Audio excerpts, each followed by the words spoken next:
Welcome, friends. I'm so glad you're here. Whether you're drifting towards sleep, unwinding after a long day, or simply looking for a quiet companion, you've found the right place. Before we begin, I'd love to know where in the world are you listening from. Perhaps you're wrapped in a blanket, sitting by a softly lit window, or resting somewhere under an open sky. Wherever you are, I hope you're warm, comfortable, and ready to wander with me into the cold reaches of interstellar space, where a visitor named 3i Atlas arrived in our solar system carrying questions we still cannot fully answer. If you find peace or curiosity in these gentle stories, please consider liking the video, subscribing to the channel, or sharing it with someone who might need a moment of stillness too. And to those who've already joined along, thank you. On August 30th, 2019, the Atlas Survey Telescope in Hawaii captures something moving through the constellation of Ursa Major. The object appears faint, almost invisible against the star field, a smudge of light barely distinguishing itself from background noise. It receives a provisional designation, C-2019-Q4, and observers begin tracking its motion, measuring its path across the sky with patient repetition. Within days, the trajectory becomes clear. The object is not bound to the Sun.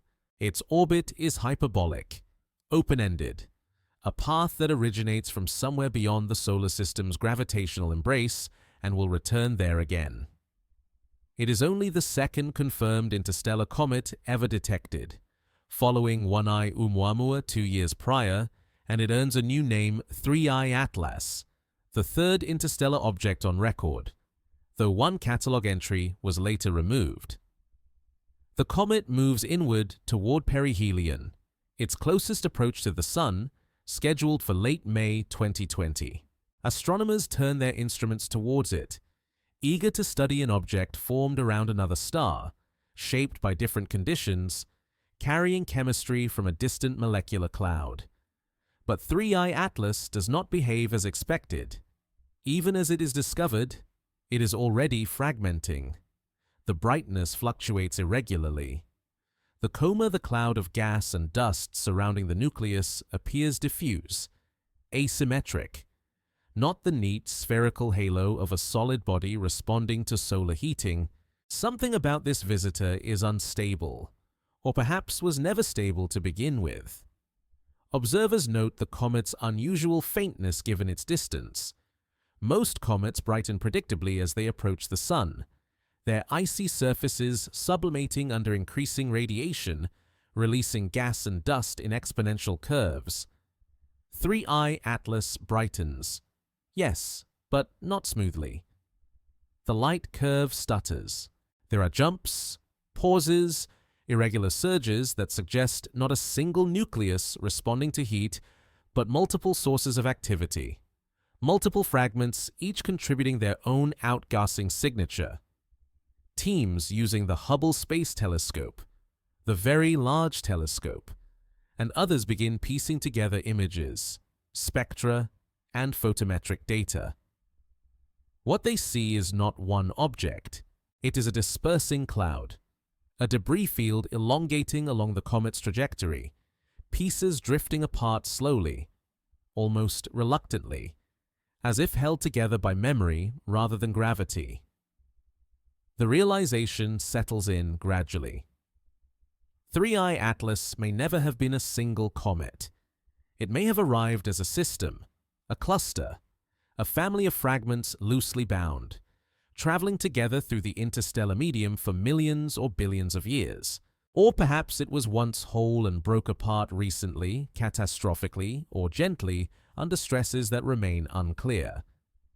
The distinction matters, but the evidence is incomplete. The fragments are too small, too distant, too faint to resolve individually. Astronomers see only the aggregate glow, the combined light of many pieces, and must infer structure from brightness and behavior. The comet's designation, 3i, marks it as interstellar, a traveler from the space between stars. The I stands for interstellar, a category that barely existed before 2017 when Oumuamua forced astronomers to create new nomenclature for objects not native to the Sun's family. 3 Geatlas shares this designation but little else with Oumuamua, where Oumuamua was silent, inactive, possibly rocky or metallic. 3I Atlas is volatile, outgassing, clearly cometary, where Oumuamua remained intact throughout its passage. 3I Atlas disintegrates almost from the moment of discovery. The contrast suggests diversity among interstellar visitors, a reminder that the galaxy contains multitudes. Some objects endure, others crumble, and the reasons remain half understood. By September 2019, the fragmentation is undeniable. The nucleus appears elongated in images, stretched along the direction of motion, a sign that pieces are separating with slightly different velocities. The separation is slow, meters per second perhaps, barely perceptible across the vast distances involved. But time and space amplify small differences. Over weeks, the fragments drift apart by thousands of kilometers. Over months, the system becomes a diffuse stream, no longer a discrete object, but a trail of debris following the same hyperbolic arc out of the solar system. There is something almost serene about this disintegration. No violent explosion, no catastrophic breakup, just a quiet unraveling, as if the comet is exhaling itself into space, releasing the fragments it has carried since formation. The process is gradual enough that the overall brightness remains relatively stable for a time. Each fragment contributes light, and though they separate, their combined luminosity changes only slowly. It is only when individual pieces fade, their volatiles exhausted, or their surfaces mantled with dust, that the comet dims toward invisibility. The question arises naturally, was 3I Atlas ever truly a single object?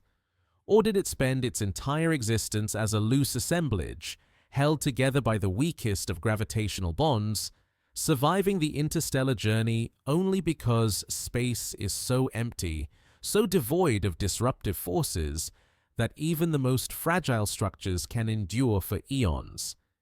In the void between stars, there are no tidal forces, no planetary encounters, no solar wind to strip away layers. An object can drift for 1 billion years unchanged, and then, upon entering a solar system, disintegrate within months. The transition from stability to chaos is not gradual. It is a threshold, a boundary crossed when the comet falls into the Sun's gravitational well and begins to feel forces it has not experienced since its birth.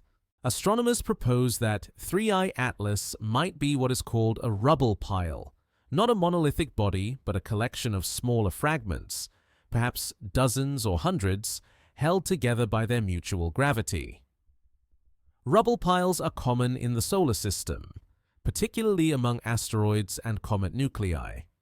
They form when collisions shatter larger bodies, or when material accretes loosely during the early stages of planetary formation. The constituent pieces never fully merge, never compress into a solid mass. Instead, they orbit one another at close range, touching gently, forming a porous, fragile aggregate. Such structures can appear solid from a distance, but disintegrate easily when stressed. If 3I Atlas is a rubble pile, then its fragmentation is not failure, but revelation. The comet is showing its true nature, discarding the illusion of solidity it maintained in the dark. The solar wind pushes on dust grains. Solar radiation heats icy surfaces unevenly. Outgassing creates tiny jets that nudge fragments apart. Tidal forces from the Sun's gravity stretch the system along its orbit. Any one of these effects might be negligible, but together, over weeks and months, they gently dismantle what the void preserved. The comet does not break. It simply stops holding itself together. There is no drama in this process, no moment of rupture, only the slow acknowledgement that cohesion was always optional, always contingent on the absence of disturbance. And disturbance in the inner solar system is inevitable. The sun's influence is pervasive, inescapable, a presence that touches everything within its domain. 3i Atlas, arriving from a place where the sun is just another star among billions, now feels that influence directly and responds by coming apart. The comet's disintegration is not destruction.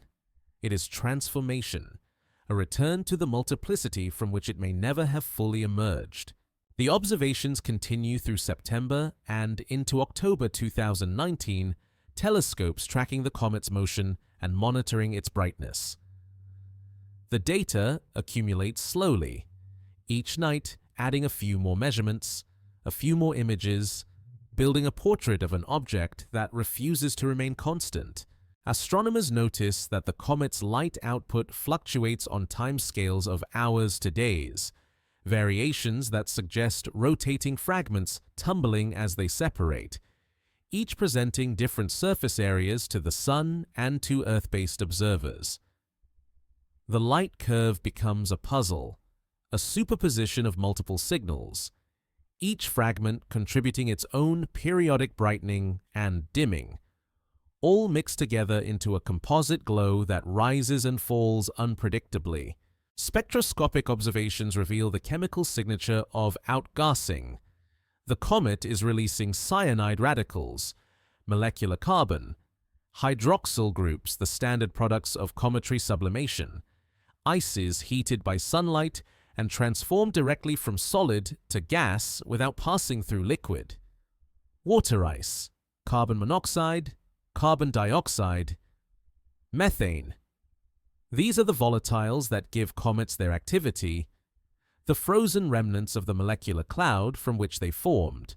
As the sun's radiation warms the surface, these ices evaporate, carrying dust grains with them, creating the coma and tail that make comets visible across interplanetary distances. For 3i Atlas, this process is happening not from a single surface, but from many, each fragment outgassing independently, each contributing to the overall cloud of gas and dust that surrounds the disintegrating system. The rate of outgassing provides clues about the fragment's sizes and compositions. Larger pieces have more thermal inertia, warming slowly, releasing gas steadily over hours. Smaller fragments heat quickly, outgas vigorously, and may exhaust their volatiles in days or weeks. The observed activity suggests a range of sizes, from pieces perhaps a few hundred meters across, down to grains smaller than sand. The distribution is unknown, invisible, inferred only from the aggregate behavior of the debris cloud. Astronomers speak of an effective nucleus, a hypothetical single body that would produce the observed brightness and outgassing rate, even though no such body exists. The effective nucleus for 3i Atlas is estimated at a few hundred meters in diameter. But this is a statistical fiction, a convenient averaging over an unknown number of real fragments. High-resolution images from Hubble attempt to resolve individual pieces. The telescope, orbiting above Earth's atmosphere, can achieve angular resolutions that ground-based instruments cannot match. But even Hubble struggles with 3i Atlas. The comet is distant, faint, and the fragments are small, embedded within their own dusty comas. What Hubble sees is not discrete objects, but a diffuse, elongated cloud, brightest at the center, fading gradually toward the edges. Within this cloud, there may be dozens of fragments, or hundreds, each too small to distinguish, their light blurred together by distance and dust. The images suggest structure, hint at clumps and knots within the coma, but do not provide definitive proof of multiplicity. The evidence remains circumstantial, compelling, but not conclusive. By late October, the comet has brightened slightly as it continues inward, now within the orbit of Mars, approaching the warmer regions of the inner solar system. The brightening is slower than predicted by standard cometry models, another sign that 3I Atlas is not behaving as a single, solid nucleus would. Fragmentation disperses the surface area, increasing the total amount of material exposed to sunlight, but also spreads the fragments over a larger volume, reducing the concentration of gas and dust in any one location. The net effect on brightness is complex, dependent on fragment sizes, separation distances, and the viewing geometry from Earth. Astronomers adjust their models, incorporating fragmentation scenarios, trying to match the observed light curve with theoretical predictions. The fit is approximate, never perfect, a reminder that models simplify and reality complicates. There is a peculiar patience required in studying such an object. Each observation is a snapshot, a single moment in a process unfolding over months. The comet does not announce its changes. It does not mark transitions with clear signals. Instead, observers must compare images taken days or weeks apart, measuring subtle differences in brightness, position, morphology. The work is meticulous, repetitive, demanding attention to detail and tolerance for ambiguity. A brightening might indicate a new fragment breaking off, or it might be a change in viewing angle, or increased outgassing from an existing piece. Without continuous monitoring, without dense temporal coverage, the true sequence of events remains uncertain. The fragmentation itself raises questions about the comet's history. Did the pieces separate recently, triggered by the approach to the Sun, or have they been loosely bound for much longer, perhaps since the comet's formation billions of years ago? If the breakup is recent, what mechanism caused it? Thermal stress is one possibility. Differential heating. Creating cracks.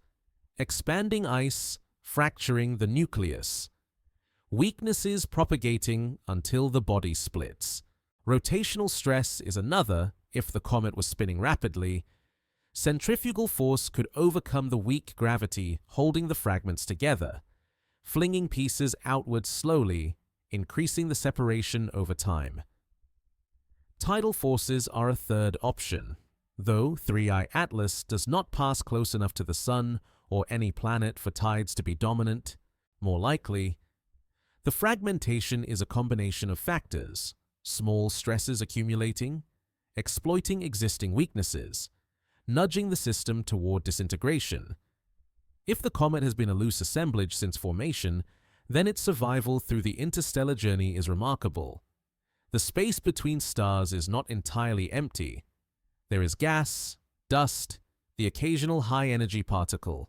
Over millions of years, these small impacts could erode a fragile structure, sandblasting the surface, chipping away fragments, gradually reducing a rubble pile to isolated grains. That 3I Atlas survived suggests either a relatively short interstellar journey, or a structure more cohesive than it appears, or simply luck a trajectory that avoided the densest regions of the interstellar medium, a path through the voids where even the faintest structures can persist. Astronomers calculate the comet's past trajectory, tracing its motion backward through the galaxy. The hyperbolic orbit intersects with the Sun's path through space, and by accounting for the relative motion of stars and the solar system, researchers can estimate where 3I Atlas might have originated. The calculations point to no particular star, no obvious source. The comet's velocity relative to the local standard of rest, the average motion of stars in the Sun's neighborhood, is modest, suggesting it was not ejected at high speed from a nearby system, but rather drifted through the galaxy at typical interstellar velocities. perhaps 20 or 30 kilometers per second.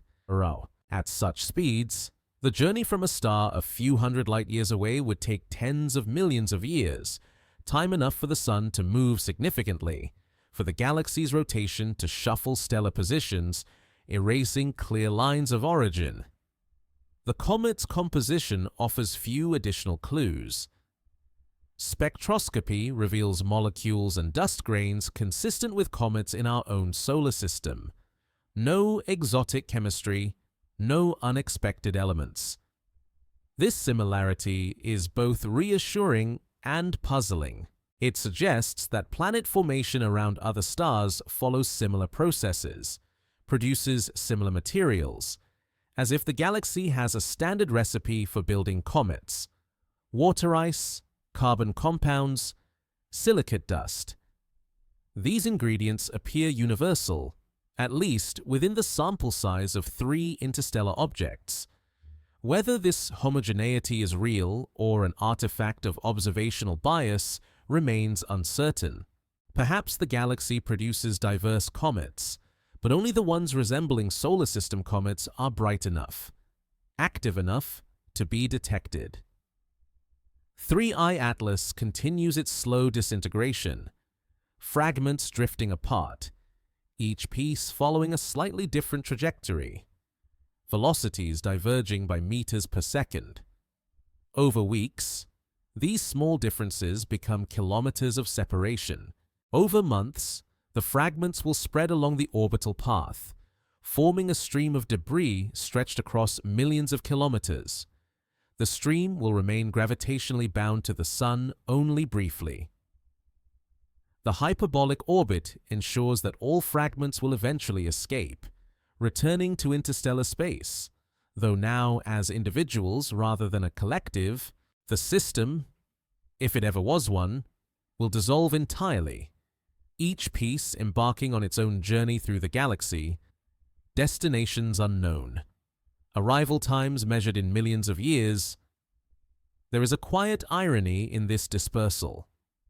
The comet traveled through the interstellar medium for eons, perhaps holding together through the long dark, only to fall apart upon encountering a star. It is as if proximity to warmth and light is more destructive than the cold emptiness of space. Or perhaps the comet was always fragmenting, always in the slow process of coming apart, and the solar system simply accelerated what was inevitable. Time, in either case, is patient. Whether disintegration takes 1,000,000 years or a few months is a distinction without significance on cosmic scales. The outcome is the same multiplicity, dispersal, the transformation of a single designation into many separate fates. To understand what is happening to 3I Atlas, it helps to consider what comets are made of, the materials that compose these fragile travelers, the substances that allow them to exist at all. Comets are not solid rocks. They are not dense metal cores wrapped in stone. They are porous aggregates, mixtures of ice and dust, frozen volatiles and refractory grains, materials that condensed in the cold outer regions of protoplanetary disks or in the molecular clouds that precede star formation. The ices are mostly water, which freezes at temperatures common in the outer solar system, but also include more volatile species, carbon monoxide, carbon dioxide, methane, ammonia compounds that require even colder conditions to remain solid, temperatures found only in the distant reaches beyond Neptune or in the interstellar medium itself. The dust grains embedded within the ice are silicates, minerals containing silicon and oxygen, sometimes with iron, magnesium, aluminum. These grains formed in the atmospheres of ancient stars, blown off during stellar winds or ejected during supernovae, then drifted through space until they became part of a molecular cloud, and eventually part of a comet. The grains are small, often less than a micrometer across, but collectively they account for a significant fraction of a comet's mass. Mixed with the dust are organic compounds, complex carbon-based molecules, some simple like formaldehyde or methanol, others more intricate, polycyclic aromatic hydrocarbons, amino acids, perhaps even prebiotic molecules that could, under the right conditions, contribute to the chemistry of life. Comets carry a record of ancient chemistry, a frozen archive of the materials available at the time and place of their formation. When a comet approaches the Sun, the increasing solar radiation begins to warm its surface. Ice does not melt in the vacuum of space. Instead, it sublimates, transitioning directly from solid to gas, molecules breaking free from the crystalline lattice and escaping into the void. The process is gradual at first, a few molecules per second from a square meter of surface, increasing exponentially as the temperature rises. Water ice sublimates efficiently at temperatures above about 200 Kelvin, roughly minus 73 degrees Celsius, conditions that occur when a comet crosses inside the orbit of Mars. More volatile ices, like carbon monoxide, begin sublimating much farther out, at temperatures as low as 25 Kelvin, providing early activity even at great distances from the Sun. As the ice sublimates, it carries dust grains with it. The gas expands rapidly, flowing away from the nucleus at speeds of hundreds of meters per second, and drags the embedded grains along. Larger grains fall back to the surface, accumulating over time, forming a dust mantle that can insulate the underlying ice and reduce outgassing. Smaller grains are carried away entirely, forming the coma and tail that make comets visible. The coma is the diffuse cloud of gas and dust surrounding the nucleus, extending tens or hundreds of thousands of kilometers in all directions. The tail, pushed by solar wind and radiation pressure, stretches millions of kilometers downwind of the Sun, a luminous streamer that points away from the solar direction regardless of the comet's motion. For 3I Atlas, this process is happening across multiple fragments, each piece acting as its own miniature comet, each contributing to the overall coma and tail. The total surface area exposed to sunlight is larger than it would be for a single nucleus of equivalent mass, because the fragments are separated, each presenting its own surface to solar radiation. This increased area might produce more outgassing than expected for a monolithic body, brightening the comet beyond what its total mass would suggest. But the dispersal also dilutes the coma, spreading the gas and dust over a larger volume, reducing the local density and potentially making the comet fainter than a compact nucleus would appear. The competing effects balance unpredictably, depending on fragment sizes, separation distances, and the efficiency of outgassing from each piece. The composition of 3I Atlas, inferred from spectroscopy, appears unremarkable. The detected molecules cyanide, molecular carbon, hydroxyl are typical products of cometary outgassing, the result of ultraviolet light from the Sun breaking apart parent molecules released from the ice. Cyanide radicals come from hydrogen cyanide, a common cometary volatile. Hydroxyl comes from water, the most abundant ice. Molecular carbon suggests the presence of carbon-rich compounds, perhaps carbon monoxide or carbon dioxide, or more complex organics. The ratios of these species, the relative abundances, are consistent with comets in the solar system's Oort cloud, suggesting similar formation conditions, similar temperatures, similar starting materials. This similarity raises a subtle question if interstellar comets resemble solar system comets so closely. What does that imply about planet formation elsewhere in the galaxy? It suggests that the processes are universal, that molecular clouds have similar compositions, that protoplanetary disks produce similar distributions of ice and dust. The laws of physics and chemistry operate identically everywhere, but the specific outcomes can vary based on local conditions, temperature, density, radiation environment, the presence of nearby massive stars.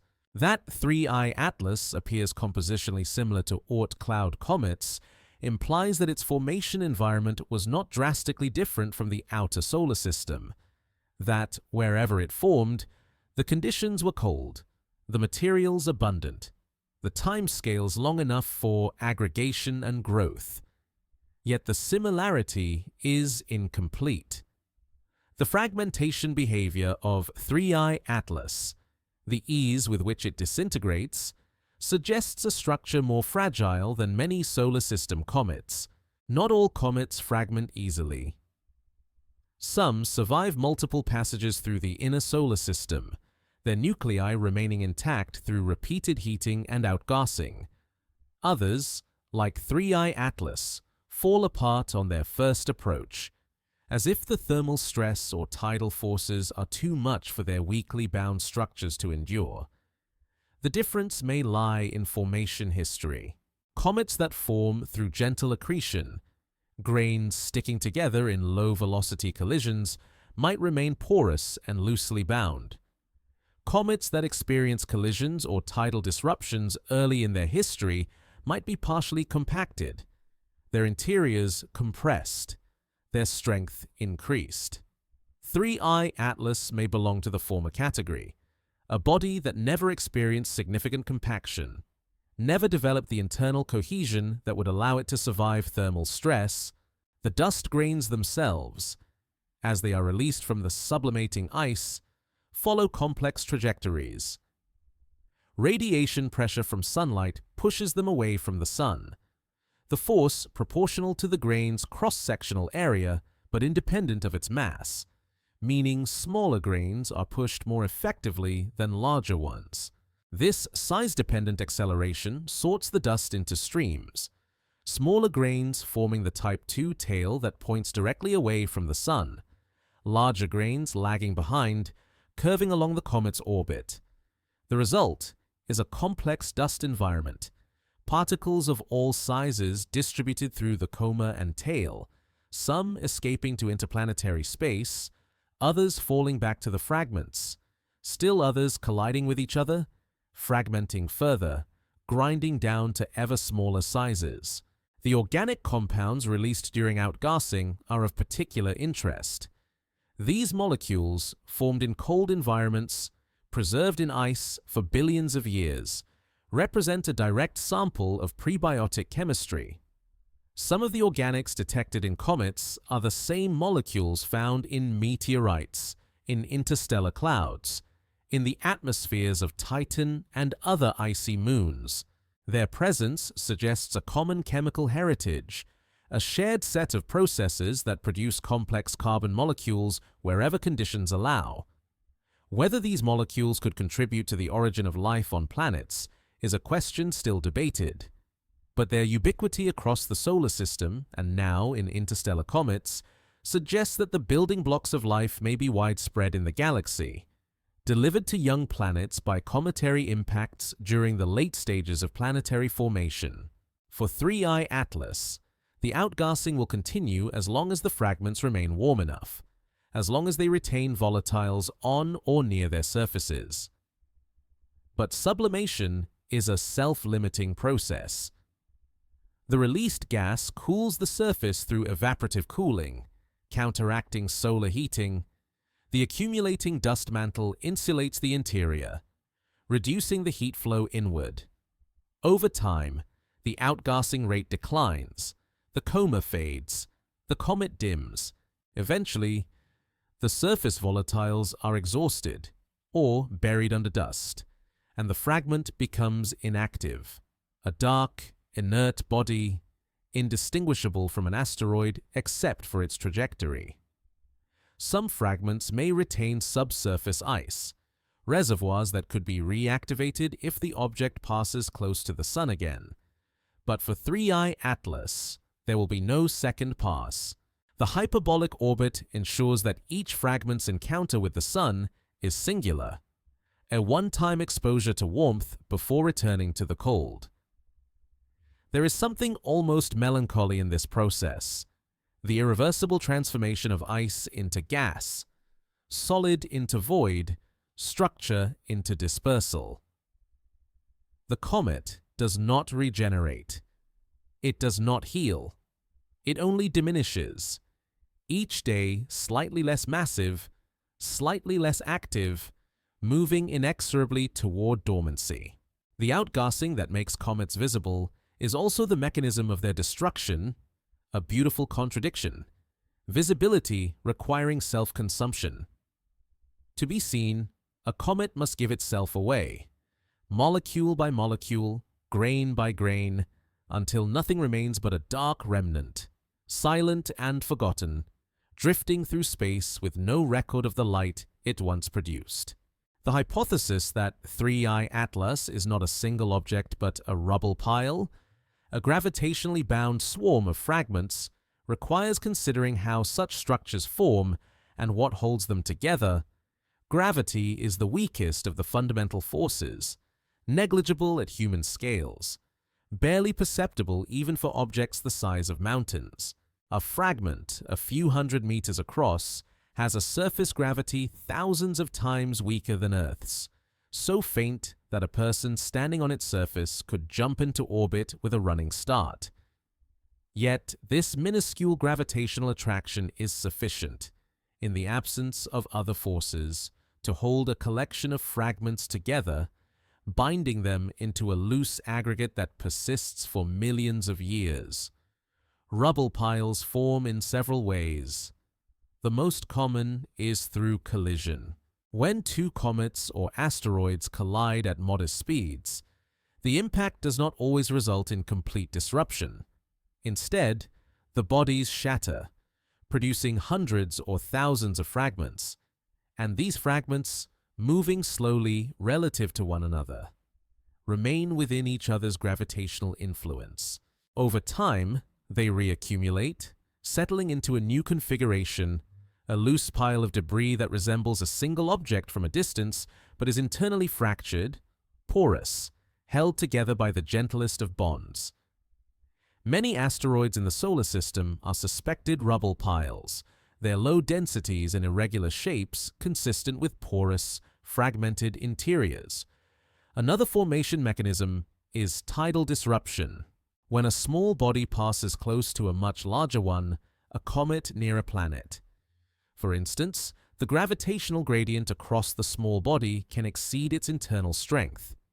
The side facing the planet feels a stronger pull than the far side, and if this difference, the tidal force, is large enough, it stretches the body until it breaks apart. The fragments remain in similar orbits initially, clustered together, but over time they drift apart, their slightly different velocities accumulating into separation. The disruption is gentle, not explosive, the body simply coming unbound, its pieces released from mutual cohesion. Such events are rare but well documented, most famously with Comet Shoemaker-Levy 9, which broke into more than 20 fragments during a close pass by Jupiter in 1992 before colliding with the planet 2 years later. A third possibility is that 3Y Atlas never fully coalesced in the first place. During the early stages of planetary formation, when dust grains grow into larger bodies through accretion, the process is hierarchical and inefficient. Particles stick together when they collide gently, but not all collisions are gentle. Some result in fragmentation rather than growth. In regions of a protoplanetary disk where velocities are low and densities moderate, swarms of small bodies can form, gravitationally bound clusters that orbit each other without merging. These clusters might persist indefinitely if undisturbed, or they might slowly collapse over millions of years, or they might be disrupted by gravitational perturbations from larger bodies. If 3I Atlas formed as such a cluster, it could have existed in a loosely bound state since its origin, never achieving the compaction that would create a solid nucleus. The strength of gravitational binding in a rubble pile depends on the masses and separations of the constituent fragments. For objects the size of cometary nuclei, a few hundred meters across, The escape velocity, the speed needed to leave the body's gravitational influence, is only a few tens of centimeters per second, slower than a walking pace. Any outgassing event, any sublimation jet, any impact by a small meteoroid could impart velocities exceeding this threshold, sending fragments into independent orbits. That rubble piles exist at all is a testament to the quietness of space, the absence of large disturbances over long periods. In the solar system's asteroid belt, rubble piles survive because encounters are infrequent and most collisions are gentle. In the Oort cloud, where comets reside in near isolation, even the most fragile structures can persist for billions of years. For 3I Atlas, the transition from interstellar space to the inner solar system represents a fundamental change in environment.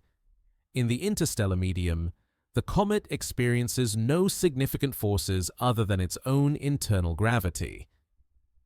The galactic gravitational field is smooth and uniform on the scale of a comet, providing no tidal stress.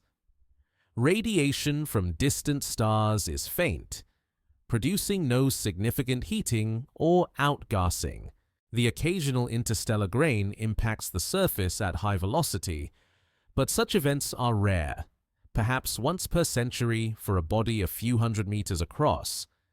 The comet drifts in near-perfect stillness, its fragments in equilibrium, held together by gravity alone, undisturbed by external influences. Entering the solar system changes everything. The sun's radiation warms the surface, initiating sublimation. Outgassing creates jets that push asymmetrically on the fragments, imparting torques and linear accelerations. Solar wind particles, protons and electrons streaming outward at hundreds of kilometers per second, interact with the coma, creating drag and radiation pressure. Tidal forces from the sun, though small at the distances 3U Atlas reaches, still produce gradients across the swarm, stretching it along the orbital path. Any of these effects, individually, might be insufficient to disrupt a cohesive nucleus. But for a rubble pile, where cohesion is already marginal, the cumulative stress is enough. The fragments begin to drift apart, their mutual gravity insufficient to counteract the dispersive forces. The drift is slow at first, almost imperceptible. Fragments separate at velocities of millimeters per second, distances increasing by meters per day, kilometers per month. From Earth, the comet still appears as a single, diffuse object, its individual fragments unresolved, their light blended together. Only when the separation reaches tens of thousands of kilometers does the elongation become apparent in images. The coma stretching along the orbit, no longer spherical but ellipsoidal, then linear, a train of debris rather than a compact nucleus. By this time, the fragments are no longer gravitationally bound. Each piece is in its own orbit around the Sun, trajectories nearly identical but not quite, differences of a few meters per second translating into differences of millions of kilometers over months or years. Astronomers model this dispersal using N-body simulations, numerical calculations that track the gravitational interactions and trajectories of multiple fragments. The simulations require assumptions about the number of fragments, their sizes, their initial separations, the forces acting on them. Small changes in these assumptions can produce large differences in outcomes, a sensitivity that reflects the chaotic nature of few-body gravitational dynamics. Some simulations show rapid dispersal, fragments scattering within weeks. Others show slower, more gradual separation, the swarm maintaining some coherence for months before finally dissolving. The observations of 3I Atlas, fragmentary and incomplete, do not constrain the models tightly enough to distinguish among these scenarios. The comet's behavior is consistent with a rubble pile, but other explanations remain possible. One alternative is that 3I Atlas was a solid nucleus that fractured thermally during its approach to the Sun. Thermal stress fracturing occurs when one part of an object heats faster than another, creating temperature gradients that produce mechanical stress. Ice expands when heated, and if the expansion is uneven, cracks can form, propagating through the material until the nucleus splits. This process is common among comets, particularly those making their first passage through the inner solar system, their surfaces fresh, their interiors cold and rigid.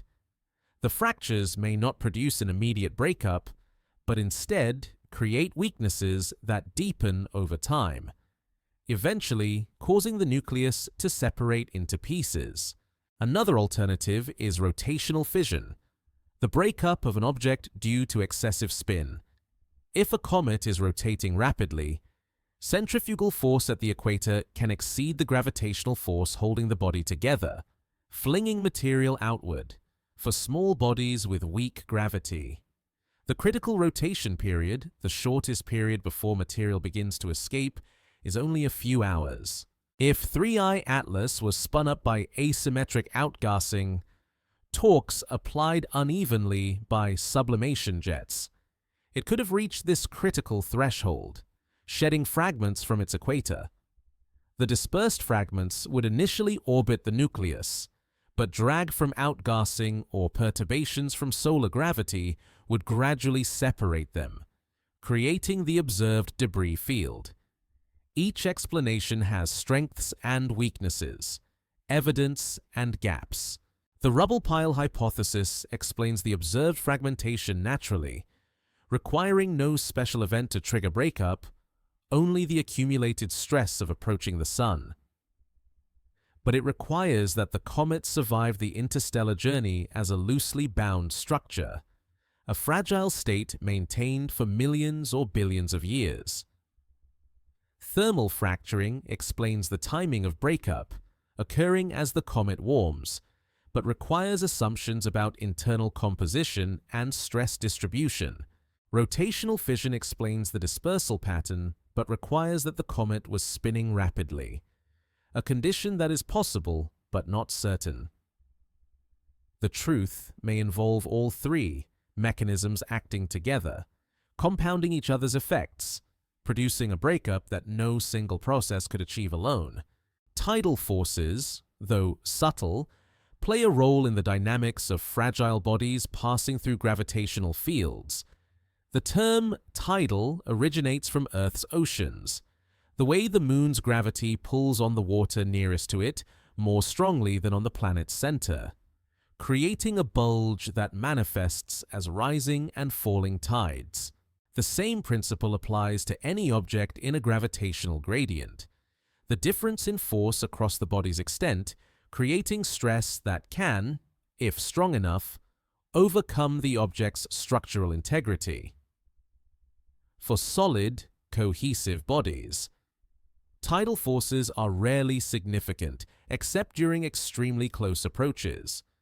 But for loosely bound aggregates like rubble piles, the threshold for disruption is much lower, requiring only modest gradients to pull the fragments apart.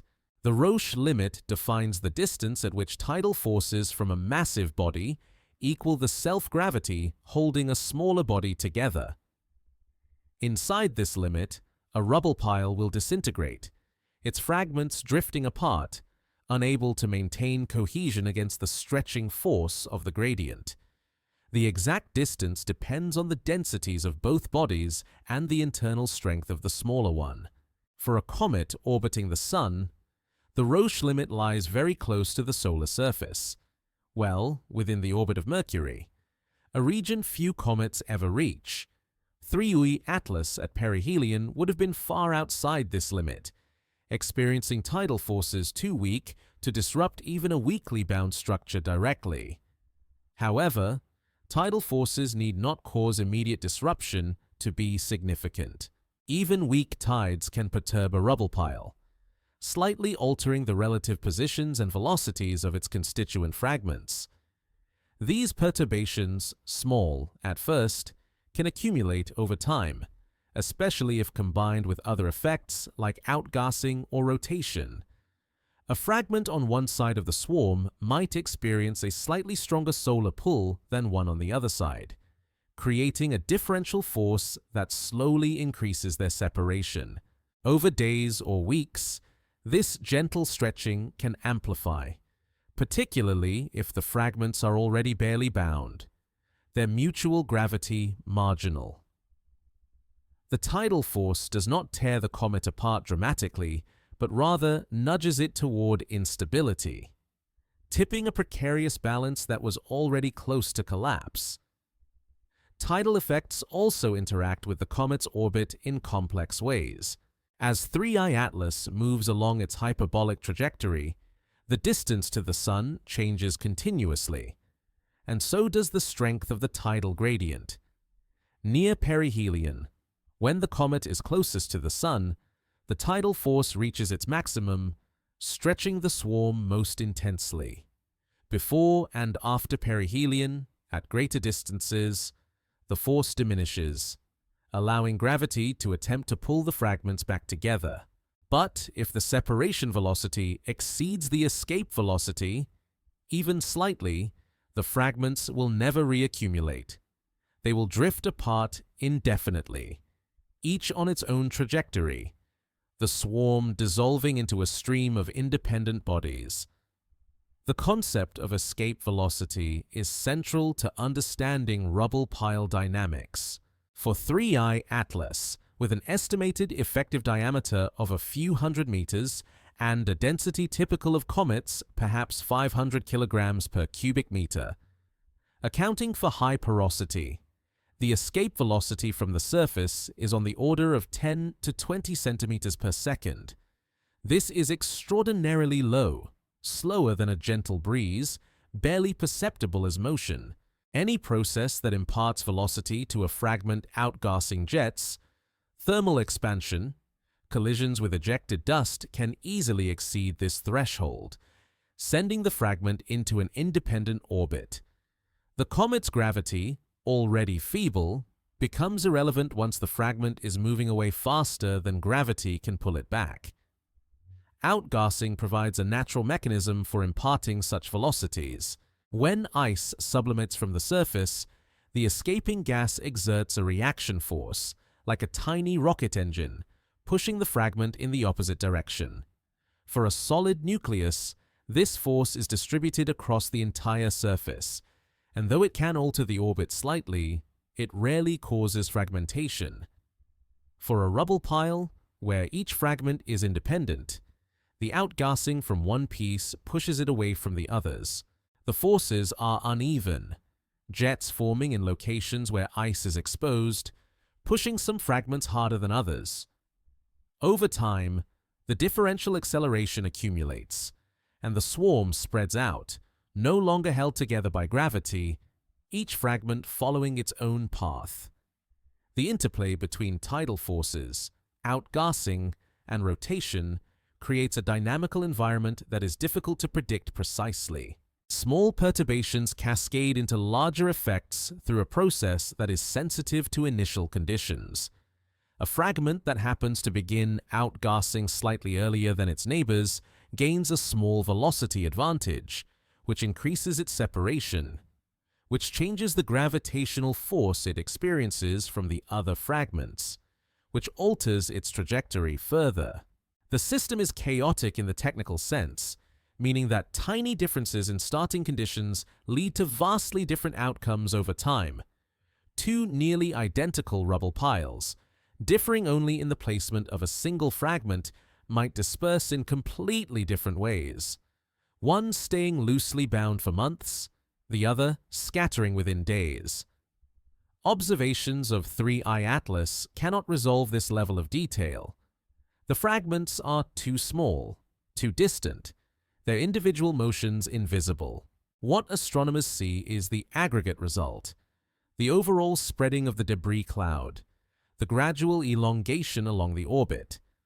The precise sequence of events, which fragments separated first, which pushed away hardest, which remained clustered longest, is lost in the averaging, invisible beneath the resolution limits of even the best telescopes. The comet's disintegration is recorded only in statistical terms. Brightening and dimming averaged over hours or days, morphology described as elongated or diffuse, not as a detailed map of individual pieces and their trajectories. Yet even these averaged observations provide clues. The rate of elongation, measured from images taken weeks apart, constrains the separation velocities. If the debris cloud stretches by 1,000,000 kilometers over a month, the fragments must be separating at roughly 10 meters per second, a velocity far exceeding the escape velocity but consistent with outgassing jets. The light curve, with its irregular fluctuations, suggests that the fragments are rotating, tumbling, presenting different amounts of surface area to sunlight as they spin. The persistence of activity over weeks implies that the fragments retain volatiles, that sublimation continues even as they separate, maintaining the coma and tail that make the comet observable. Tidal forces from the Sun are not the only gravitational influence. The planets, though distant, also contribute gradients, though these are far weaker and affect the comet only if it passes relatively close. 3I Atlas's trajectory does not bring it near any planet. Its perihelion is well outside Earth's orbit, and it crosses no planetary paths during its passage through the inner solar system. The gravitational perturbations from planets are therefore negligible, altering the orbit by immeasurably small amounts, insufficient to contribute to fragmentation. The Sun dominates the gravitational environment, its tidal force the only significant gradient, and even that is weak, important only because the comet's internal cohesion is weaker still. There is an elegance to this fragility, the way enormous cosmic distances and timescales reduce to a contest between minuscule forces. The Sun's tidal gradient at the comet's distance amounts to less than 1/1,000,000th of Earth's surface gravity, a force so faint it would not register on any human scale. Yet, it is enough, barely, to influence the trajectories of fragments whose mutual gravity is even fainter. The comet exists in a regime where forces measured in micronewtons matter, where accelerations of millimeters per second squared determine fates, where the distinction between bound and unbound is razor-thin, decided by factors so subtle they are almost philosophical. Does a fragment with a separation velocity, 1/10 of the escape velocity, count as still part of the comet? What about one with velocity equal to the escape velocity, hovering at the threshold? Definitions blur when dealing with structures this delicate, systems this marginal. The dissolution of 3I Atlas is not an event, but a process, a gradual transition from multiplicity held together to multiplicity dispersed. There is no moment when the comet breaks apart in any dramatic sense. Instead, there is a slow drift from coherence to independence, fragments that were once neighbors becoming strangers, their light mingling briefly in the coma before separating beyond the reach of observation. The tidal forces, combined with outgassing, rotation, and the simple geometry of hyperbolic orbits, ensure that this separation is inevitable, that the comet's identity as a single object is temporary, already fading as it moves through the inner solar system, dissolving back into the multiplicity from which it perhaps never fully escaped. 2 years before 3I Atlas arrives, another interstellar visitor sweeps through the inner solar system, an object so unexpected in its properties that it forces astronomers to reconsider assumptions about what interstellar objects might be. The object is 1I Oumuamua, detected on October 19, 2017 by the Pan-STARRS telescope in Hawaii.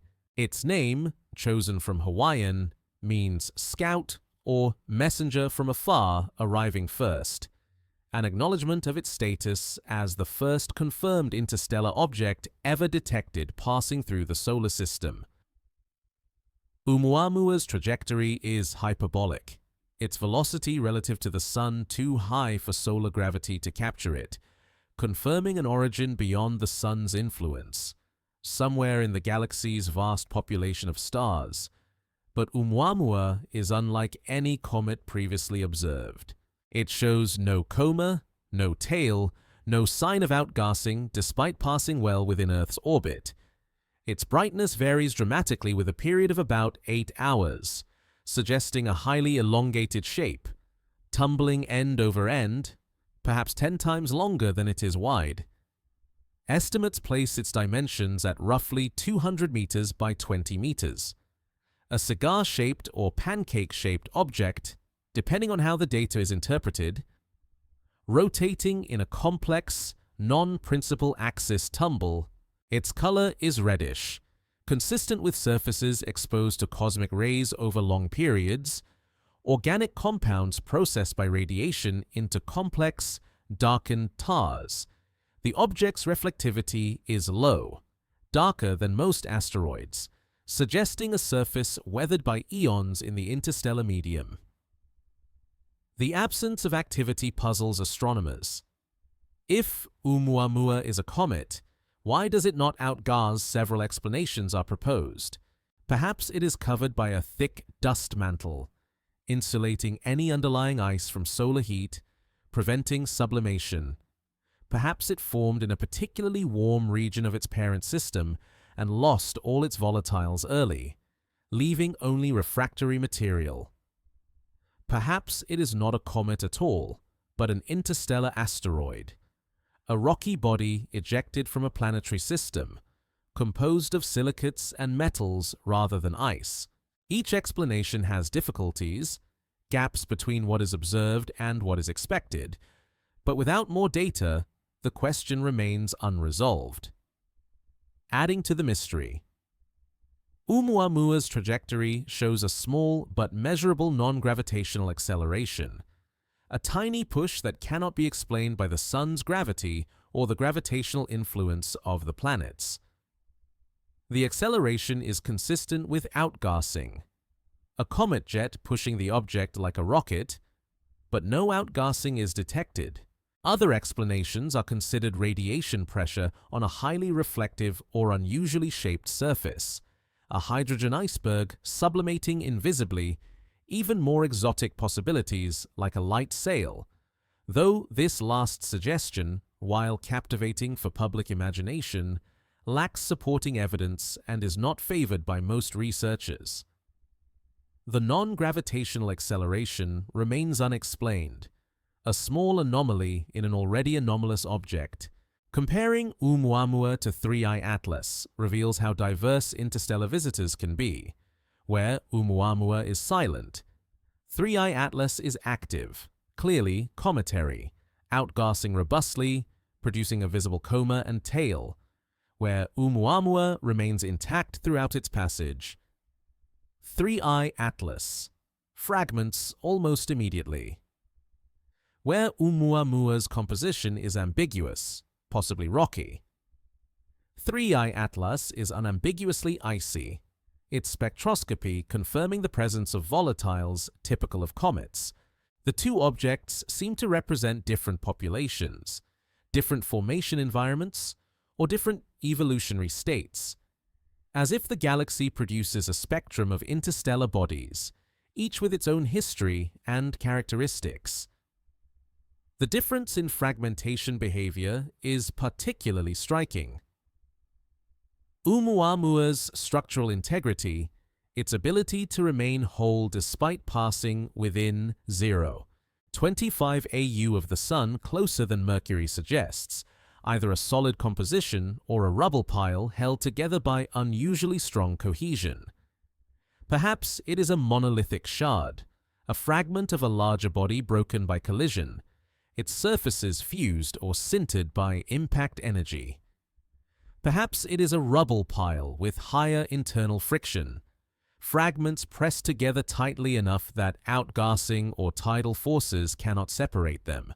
Without direct observation of its interior, the structure remains speculative, inferred only from the fact that it does not break apart when subjected to forces that might disrupt a weaker body. 3I Atlas, by contrast, seems built for disintegration, its cohesion so marginal that even the modest stresses of approaching the Sun are sufficient to pull it apart. The difference might reflect formation conditions. If Oumuamua formed in the inner regions of a planetary system, subjected to collisions and heat that compacted its structure, it would be more resilient than 3I Atlas, which may have formed in the cold, quiet outer reaches where gentle accretion produces loose, porous aggregates. Alternatively, the difference might reflect age. If Oumuamua has spent billions of years in interstellar space, its surface might be eroded and compacted by micrometeorite impacts, creating a hardened crust, while 3I Atlas, if younger or less exposed, retains a pristine, fragile structure. The rotation states also differ. Oumuamua's complex tumble suggests a non-spherical body with uneven mass distribution, possibly the result of a violent ejection event that imparted angular momentum. 3I Atlas's rotation, inferred from light curve variations, appears less extreme, though the fragmentation complicates interpretation. Each fragment may have its own rotation period, and the combined light from all fragments creates a superposition that is difficult to deconvert into individual spins. The overall effect is irregular brightening and dimming, but whether this reflects orderly rotation or chaotic tumbling, or simply the changing geometry of the dispersing swarm, is uncertain. The spectroscopic differences are also informative. Oumuamua, being inactive, produces no gas emission lines, no sign of sublimating ices. Observers can measure only its reflected sunlight, which provides information about surface color and reflectivity, but not composition directly.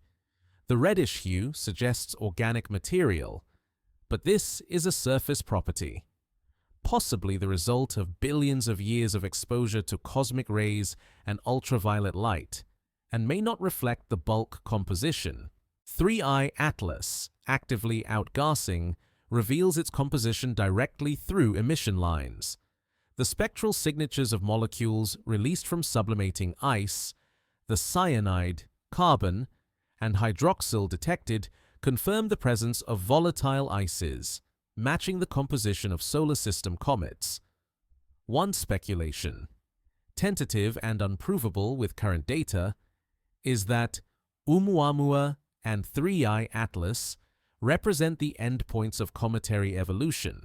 Oumuamua might be an ancient, devolatilized nucleus, a comet that lost its ice long ago, either through sublimation during an earlier passage near a star or through slow erosion in the interstellar medium. What remains is the refractory core, the dust and rock that once were embedded in ice, now exposed, inert, dark. 3I Atlas, by contrast, might be a young, pristine object, still rich in volatiles, recently ejected from its parent system, not yet eroded by interstellar travel. The difference in age would explain the difference in activity and fragmentation. The old comet having hardened into resilience, the young one still soft and vulnerable. But this is speculation layered upon uncertainty. The true ages of both objects are unknown, their origins untraceable, their histories recorded only in properties that are ambiguous or incomplete. Astronomers observe snapshots, single moments in trajectories spanning millions or billions of years, and must infer the past from these fleeting glimpses. The danger of overinterpretation is real. The temptation to construct narratives from insufficient data, to fill gaps with assumptions that feel plausible but may be wrong. The responsible approach is to catalog the differences, note the contrasts, and acknowledge that with a sample size of 2 or 3, Counting 2I Borisov, another interstellar comet detected in 2019, conclusions about the general population of interstellar objects are premature. Still, the comparison is instructive. It demonstrates that interstellar visitors are not uniform, that the galaxy ejects a variety of bodies, some icy, some rocky, some fragile, some resilient. It suggests that planet formation, whatever the specifics, produces diverse outcomes, a spectrum of objects with different compositions, structures, and evolutionary paths, and it hints at the richness waiting to be discovered as more interstellar objects are detected in the coming years and decades. Each visitor carries information about its origin, a small piece of the larger puzzle of how planetary systems form and evolve and shed their members into the galaxy. 3I Atlas and Oumuamua are the first few words in what may become a long conversation. Fragments of distant worlds speaking briefly before disappearing back into silence. The fragmentation of 3I Atlas is not a single event, but a sequence, a timeline of separations and brightenings that unfold over months as the comet moves through the inner solar system. Tracking this timeline requires continuous monitoring, telescopes returning to the comet night after night, measuring its brightness, capturing images, recording the slow transformation from a compact object into a dispersed stream. The observations are not continuous weather. Telescope scheduling and the comet's position in the sky create gaps, but they are frequent enough to reveal the broad pattern of disintegration, the major transitions that mark the comet's evolution from discovery to disappearance. The first signs of fragmentation appear within weeks of discovery in late August 2019. By mid-September, the light curve shows irregular variations, brightness fluctuations that cannot be explained by simple rotation alone. A rotating nucleus produces periodic variations, brightening and dimming in a regular cycle as different faces turn toward the Sun and Earth. The variations in 3I Atlas are not regular. They are erratic, episodic, spikes and dips that suggest discrete events, fragments separating, new surfaces exposed, outgassing suddenly increasing or decreasing. The irregularity is itself information, evidence that the comet's structure is complex, not a single body, but an assemblage responding to multiple, independent processes.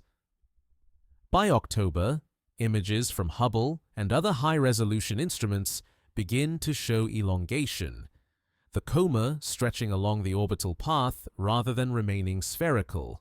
The elongation is subtle at first, a slight asymmetry that could be dismissed as an artifact of seeing or image processing, but it grows more pronounced over subsequent observations. By late October, the comet appears distinctly non-circular, an ellipse rather than a point source, the major axis aligned with the direction of motion.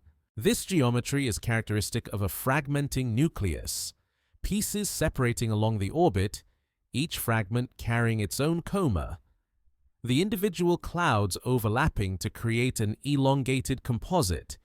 In November, as the comet crosses inside Mars's orbit, the brightening that typically accompanies solar heating is muted, slower than models predict for a solid nucleus. The discrepancy suggests that the effective surface area is not increasing as expected, perhaps because fragmentation has already dispersed the nucleus into many small pieces, each with limited volatile reserves. Smaller fragments exhaust their surface ice quickly, becoming inactive before reaching perihelion, their contribution to the overall brightness declining even as the comet approaches the Sun. The net effect is a flattening of the light curve, brightness increasing but not as steeply as anticipated, a sign that the comet is losing its ability to produce gas and dust. December brings further evidence of dispersal. The elongation visible in October has grown into a distinct linear structure, a train of brightness knots embedded within the coma. each knot potentially a separate fragment or cluster of fragments. The separation between knots increases over time, consistent with pieces moving apart at velocities of a few meters per second. By measuring the positions of these knots in images taken weeks apart, astronomers estimate the separation velocities and use these to constrain the fragments' masses and trajectories. The results are approximate, limited by the resolution of the images and the uncertainty in identifying which knot corresponds to which fragment between observations, but they confirm that the comet is dispersing, not holding together. By January 2020, the comet is approaching perihelion, scheduled for late May, and the fragmentation is accelerating. New brightness outbursts occur. Sudden increases in luminosity over hours or days, likely indicating fresh fragments breaking off or existing pieces exposing new volatile-rich surfaces. Each outburst is followed by a gradual decline, the brightness fading as the newly exposed ice sublimates away or becomes covered by dust. The pattern repeats multiple times, each cycle adding to the complexity of the light curve, making it increasingly difficult to model or predict. The comet is behaving chaotically. In the colloquial sense, events happening without apparent regularity, driven by processes that are too complex or too small scale to observe directly. In March, as the comet passes through the orbital distance of Earth, the coma has expanded to hundreds of thousands of kilometers across, a diffuse cloud of gas and dust with no clear boundary, fading gradually into the background sky. Within this cloud, the fragments are invisible individually, their light too faint, their separation too small to resolve from Earth's distance. What observers see is the integrated emission, all fragments contributing, their combined brightness still sufficient to detect but declining steadily. The comet is fading, not because it is moving away, perihelion is still 2 months distant, but because the fragments are exhausting their volatiles, becoming inactive one by one, their surfaces sealed by dust or depleted of ice. By April, the comet's brightness has dropped significantly from its peak in late 2019. The light curve is now dominated by a slow, steady decline punctuated by occasional small outbursts, the last gasps of fragments still capable of activity. The elongation is extreme. The debris cloud stretched over millions of kilometers, individual knots of brightness barely distinguishable from background noise.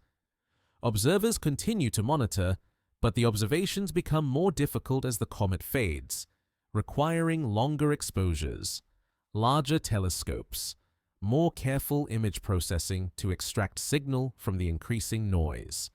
Perihelion occurs on May 23, 2220 at a distance of 0.25 AU from the Sun, the same distance Oumuamua reached, closer than the orbit of Mercury. This is the moment of maximum solar heating, the point at which any remaining volatiles should sublimate most vigorously, potentially producing a final brightening. But 3I Atlas does not brighten. Instead, it continues to fade, suggesting that by perihelion, most or all of the fragments have become inactive, their surfaces devolatilized, their interiors insulated by accumulated dust. The expected burst of activity does not occur, or if it does, it is too faint to detect from Earth, lost in the glare of the Sun and the comet's own faintness. After perihelion, the comet moves outward, receding from the Sun, cooling, the few fragments that retained any activity now falling silent as temperatures drop. The observations become sparse, only the largest telescopes still capable of detecting the faint smudge of the dispersing cloud. By June, the comet is barely visible, its brightness below the threshold of most survey telescopes, detectable only through targeted observations by instruments specifically pointed at its predicted position. The light curve is essentially flat, no further variations, just a slow exponential decay as the dust cloud expands and thins, scattering sunlight ever more weakly. By July 2020, less than a year after discovery, 3I Atlas has faded beyond the detection limits of all but the most sensitive instruments. The fragments continue outward, following their hyperbolic trajectories, but they are no longer observable, too faint, too dispersed, their light drowned by the background glow of the zodiacal dust and distant galaxies. The comet has effectively disappeared, not destroyed but rendered invisible, its constituent pieces still existing but no longer detectable from Earth. The timeline of fragmentation, from the first irregular light curve variations in September 2019 to the final, fading in July 2020, spans less than 11 months, a brief window during which the comet transforms from a faint but coherent object into an undetectable debris stream. The rapidity of this transformation is noteworthy. Many comets fragment, but most do so over multiple orbits, gradually weakening with each perihelion passage, breaking apart in stages over years or decades. 3Y Atlas fragments on its first and only passage through the inner solar system, disintegrating completely within months, leaving no detectable nucleus by the time it departs. The speed suggests extreme fragility, a structure so weakly bound that even a single exposure to solar heating is sufficient to dismantle it entirely. Or perhaps the fragmentation was already underway, initiated earlier in the comet's approach, and the observations beginning in August simply capture the final stages of a process that began farther out, in the cold beyond Jupiter, where even faint solar heating is enough to start sublimation of the most volatile ices. The gaps in the timeline are as significant as the observations themselves. The comet is not monitored continuously. There are nights when weather obscures the sky, weeks when the comet's position makes it unobservable, periods when telescope time is allocated to other projects. Each gap represents missed opportunities, events that occurred but were not recorded, fragments that separated but were not seen, outbursts that brightened and faded without witness. The timeline reconstructed from the available data is incomplete, a sketch rather than a detailed chronicle, sufficient to reveal the broad arc of disintegration but missing the fine structure, the precise sequence of separations, the individual histories of each fragment. What remains is an outline, a narrative inferred from snapshots, the story of a comet's dissolution told through scattered observations and the silences between them. Understanding the fragmentation of 3I Atlas requires interpreting the light reflected from its dispersing debris. The photons that travel across space to reach Earth-based telescopes, carrying encoded within their wavelengths and intensities information about the comet's structure and behavior. Light curves graphs of brightness versus time are the primary diagnostic tool, simple in concept but rich in information when analyzed carefully. Each point on a light curve represents a measurement, the total amount of light received from the comet during a particular observation, typically averaged over minutes or hours to reduce noise. The shape of the curve, its rises and falls, its periodicity, or lack thereof, reveals processes occurring at the comet, changes in surface area, orientation, or activity that alter the amount of sunlight reflected or scattered toward observers. For a solid, rotating nucleus, the light curve is predictable. As the body spins, different faces turn toward the Sun and Earth, and if the surface is not uniform, some areas brighter or darker, some more or less reflective, the total brightness varies periodically. The period equals the rotation period, typically hours to days for comet nuclei, and the amplitude of variation depends on the degree of surface heterogeneity and the viewing geometry. Analyzing the light curve allows astronomers to infer the rotation period. The shape-elongated bodies produce larger variations than spherical ones, and sometimes even details of surface features, albedo patches, or active regions that outgas more vigorously. For 3I Atlas, the light curve is not predictable. It does not repeat with any clear period. Instead, it shows irregular fluctuations, brightness jumping by factors of 2 or more over days, then declining, then jumping again. This irregularity indicates that the comet is not a single rotating body, but multiple objects, each with its own rotation period, or perhaps tumbling chaotically, or fragments separating and exposing fresh surfaces. The combined light from all fragments creates a superposition of signals, each contributing its own periodic or aperiodic variation, and the sum of these signals is the observed light curve, complex and difficult to decompose into individual components. Attempts to extract periodicity from the data use Fourier analysis, a mathematical technique that decomposes a signal into sine waves of different frequencies. If the comet contained 1 or 2 dominant fragments with stable rotation periods, those periods would appear as peaks in the Fourier spectrum, clear signals rising above the noise.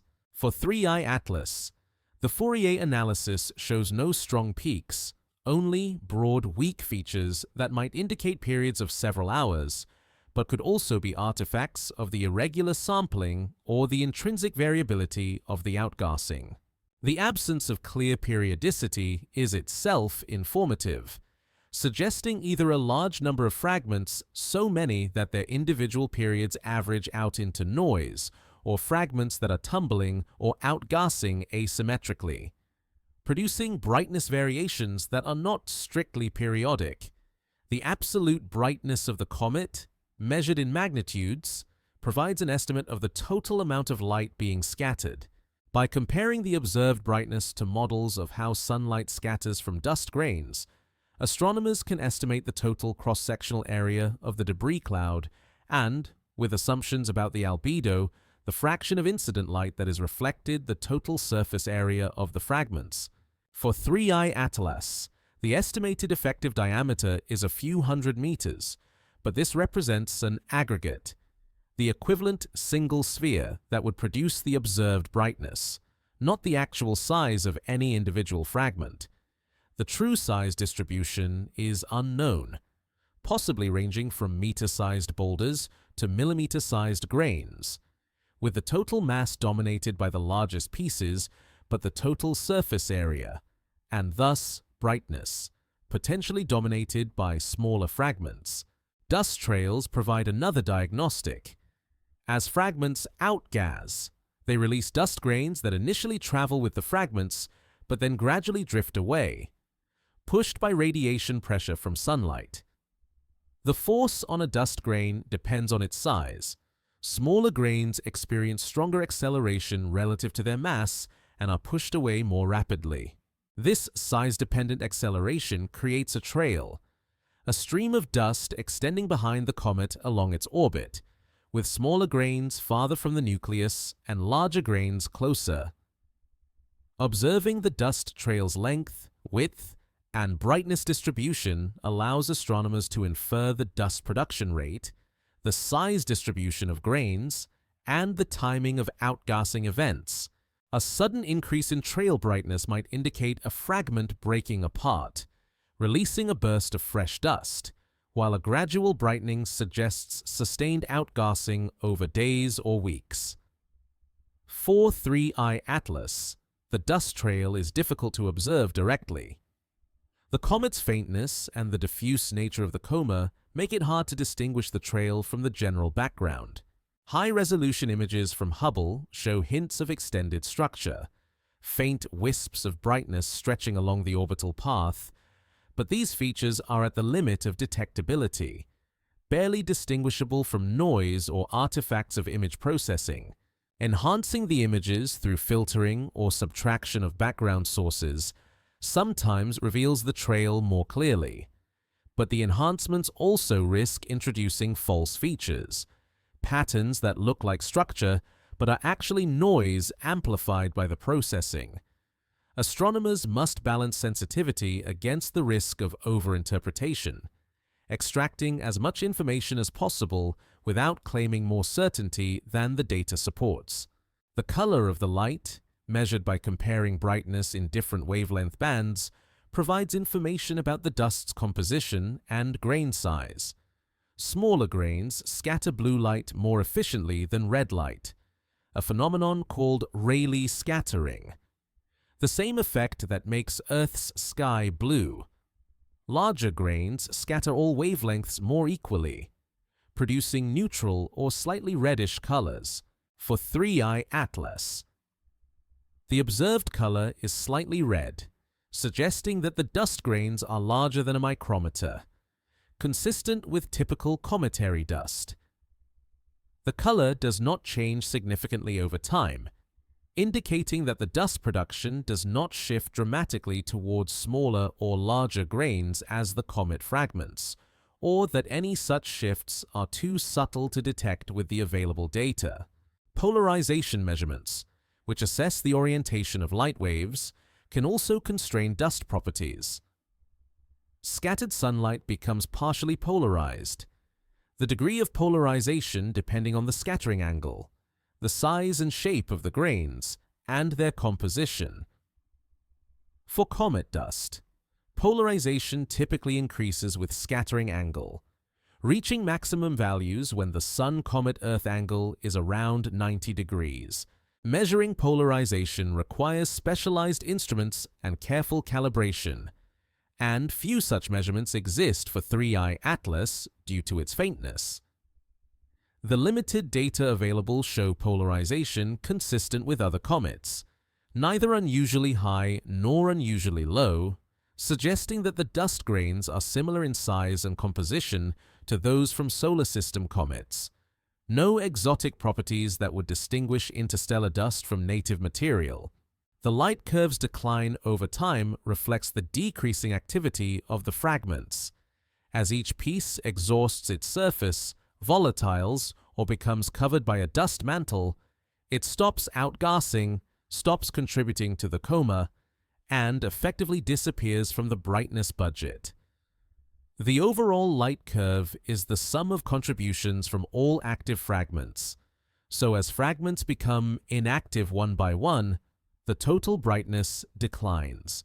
The rate of decline depends on how many fragments there are, how large they are, and how quickly they devolatilize.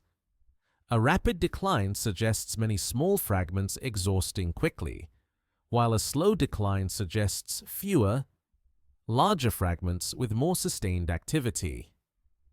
For 3i Atlas, the decline is relatively rapid, steepening after perihelion, consistent with many small fragments rather than a few large ones. Modeling the light curve requires assumptions. How many fragments are there? What are their sizes? How reflective are their surfaces? How much gas and dust do they produce? Each assumption introduces uncertainty, and the observations do not constrain all parameters simultaneously. The result is a range of models, all consistent with the data, but predicting different details about the fragment's properties. Some models favor dozens of fragments, each tens of meters across. Others favor hundreds or thousands, ranging from meters to centimeters. The observations cannot distinguish among these scenarios definitively, leaving the true structure of 3i Atlas ambiguous, inferred but not proven, a best guess rather than a certain knowledge.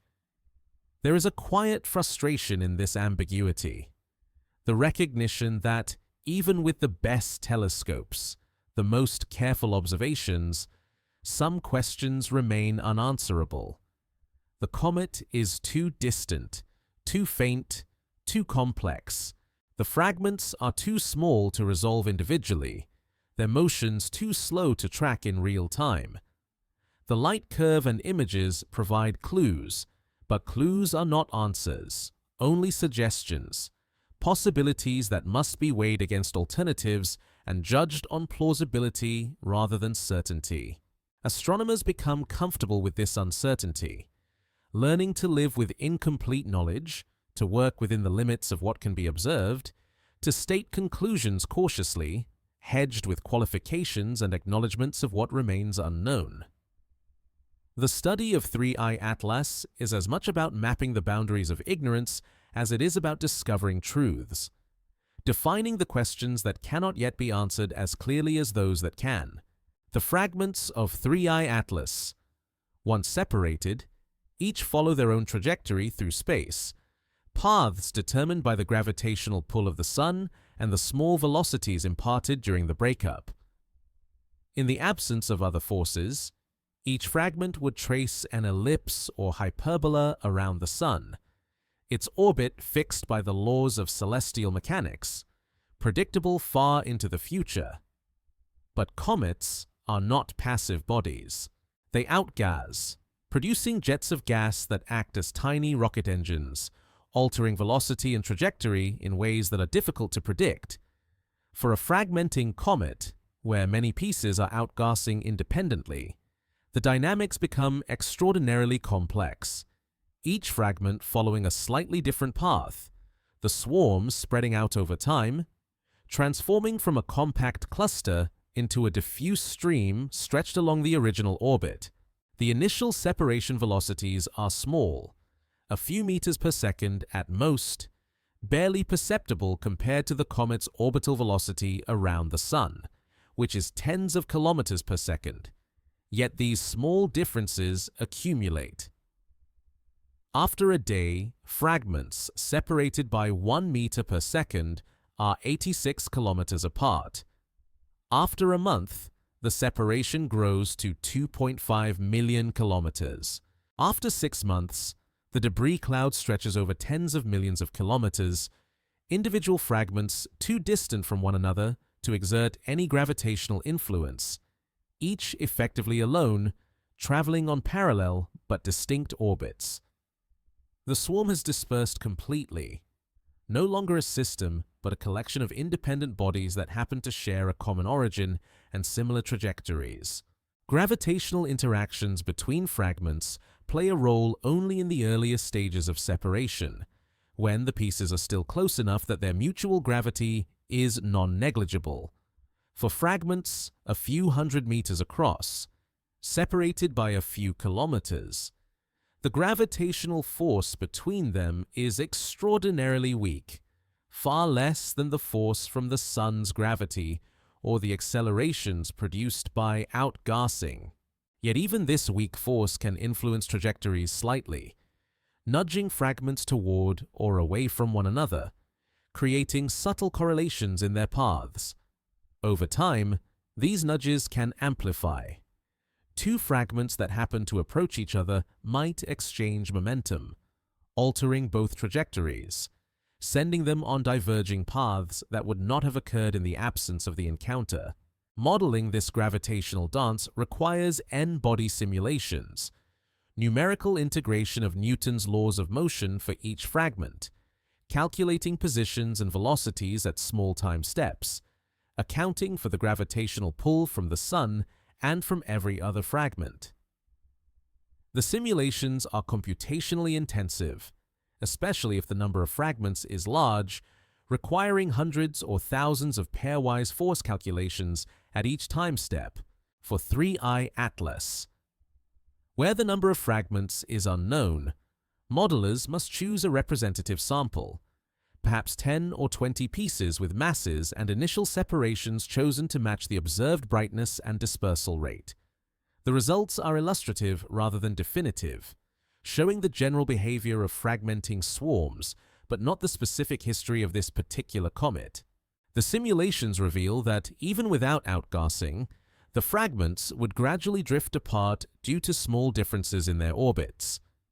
Each fragment's trajectory is determined by its initial position and velocity, and if two fragments start with slightly different velocities, their orbits will have slightly different shapes, different eccentricities, different perihelion distances, different orientations.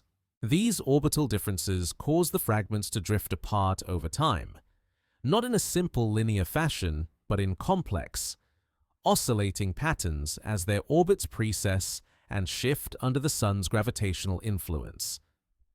The drift is slow but inexorable, ensuring that the swarm will eventually disperse completely, even if all outgassing ceased immediately after the initial breakup. Outgassing complicates the dynamics further. Each fragment, as it sublimates ice, produces a jet of gas that exerts a force on the fragment, changing its velocity slightly. The direction of this force depends on where the active region is located on the fragment's surface and how the fragment is rotating. If the fragment is tumbling chaotically, the direction of the outgassing force changes unpredictably, producing accelerations that vary from hour to hour. If the fragment is rotating stably, with active regions near the poles or equator, the outgassing produces a more consistent force, perhaps increasing or decreasing the orbital velocity, or tilting the orbit's plane. These non-gravitational forces, though small, can produce large changes in trajectory over weeks or months, far larger than the gravitational perturbations from other fragments. The effect of outgassing on orbits is well documented for periodic comets in the solar system. Comet Encke, for instance, has an orbit that is measurably affected by outgassing, the perihelion shifting slightly with each orbit in a way that cannot be explained by gravitational forces alone. For 3I Atlas, the outgassing is transient, lasting only a few months. But during that time, it can alter the fragment's trajectories significantly. Some fragments might gain velocity, their orbits becoming slightly more energetic, departing the solar system faster than they would have without outgassing. Others might lose velocity, their orbits slightly less energetic, though still hyperbolic, still unbound, still destined to escape, but on a slower, longer path. The dispersal of the fragments along the orbital path creates a meteor stream, though one that will likely never intersect Earth or any other planet. Meteor streams are formed when comets shed debris, the dust and small fragments spreading out along the comet's orbit, eventually forming a ring or arc that the parent body once followed. When Earth passes through such a stream, the debris burns up in the atmosphere, producing meteor showers, Perseids, Leonids, Geminids, each named for the constellation from which the meteors appear to radiate. For 3I Atlas, the orbital geometry ensures that the debris stream will not intersect any planetary orbit, at least not for millions of years, perhaps not ever.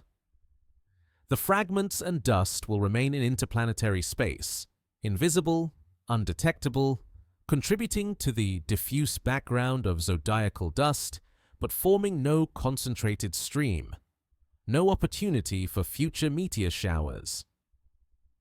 The timescale for complete dispersal depends on the separation velocities and the size of the original swarm. If the fragments separate at 1 meter per second and the original swarm was a few kilometers across, the debris will spread over millions of kilometers within months, tens of millions within a year. After a decade, the stream will stretch over 1 billion kilometers, spanning a significant fraction of an astronomical unit. After a century, the fragments will be spread over hundreds of billions of kilometers, individual pieces separated by distances comparable to the size of the solar system itself. The stream will be diffuse beyond any reasonable definition, a collection of independent bodies with no spatial coherence, linked only by their shared past and similar trajectories. At this point, the question of whether 3I Atlas is a system or a collection of independent objects becomes philosophical rather than physical. The fragments are no longer interacting gravitationally. They do not communicate, do not influence one another's motion, do not form any structure or pattern that could be called a system. Yet they share a common origin, a common chemical composition, a common trajectory that betrays their kinship. If a catalog were to list them, and no catalog will, because they are undetectable, each would receive its own designation, its own identity, but with a note linking it to the others, acknowledging the family relationship. The comet has dissolved into multiplicity, the one becoming many. But the memory of unity persists in the data, in the correlations of orbit and composition, in the narrative astronomers construct to explain how these pieces came to be. The dispersal is not uniform. Some fragments separate quickly, their velocities higher, their trajectories diverging sharply from the mean. Others remain close to the original path, their velocities low, their orbits nearly identical to the parent bodies. The distribution of separation velocities determines the shape of the debris stream, whether it is tightly clustered or broadly dispersed, whether the fragments remain concentrated near the orbital path or spread out into a diffuse cloud. For 3Y Atlas, the observations suggest moderate dispersal, not extremely tight but not wildly scattered, consistent with separation velocities of a few meters per second, and a gradual rather than explosive breakup. Over time, the fragments will cool as they move outward from the Sun, their surfaces ceasing to sublimate, their activity ending. They will become dark, inert bodies, indistinguishable in appearance from asteroids except for their trajectories. If encountered by a spacecraft, a vanishingly unlikely event, given the vastness of space and the small size of the fragments, they would appear as irregularly shaped rocks, perhaps with smooth, ice-covered patches in shadowed craters, perhaps with rough, porous surfaces mantled by dust.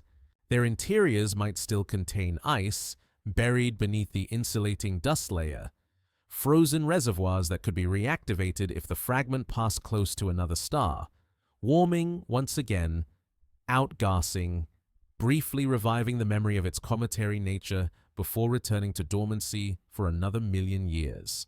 To understand where 3I Atlas came from requires tracing its trajectory backward through time and space, reversing the motion captured during its passage through the solar system, extending that path into the past, following the comet's journey through the galaxy. The orbit, measured with precision during the months of observation, is hyperbolic, its eccentricity greater than 1, confirming that the comet arrived from interstellar space with velocity sufficient to escape the Sun's gravity even without any additional acceleration. The orbital element's semi-major axis, eccentricity, inclination, longitude of ascending node encode the trajectory mathematically, allowing astronomers to calculate the comet's position at any past or future time, assuming only gravitational forces from the Sun and planets. Running the orbit backward reveals the comet's approach vector, the direction in the sky from which it arrived. 3I Atlas entered the solar system from the direction of the constellation Ursa Major. Though this designation is merely a convenience, a way of describing direction using familiar star patterns, not an indication that the comet came from any particular star in that constellation. The actual source is unknown, possibly a star hundreds of light years away, possibly farther, its identity obscured by the galaxy's rotation and the long duration of the journey.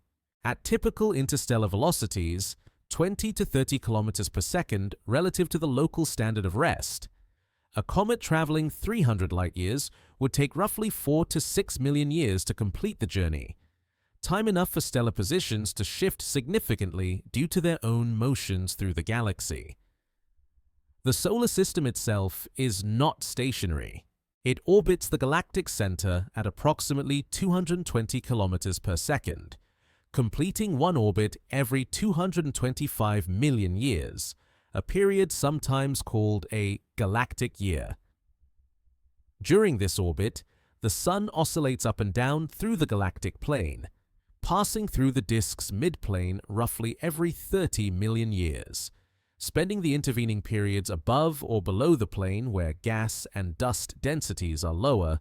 This motion means that the solar system's position relative to other stars changes continuously, not only due to the star's own motions, but also due to the Sun's path through the galaxy.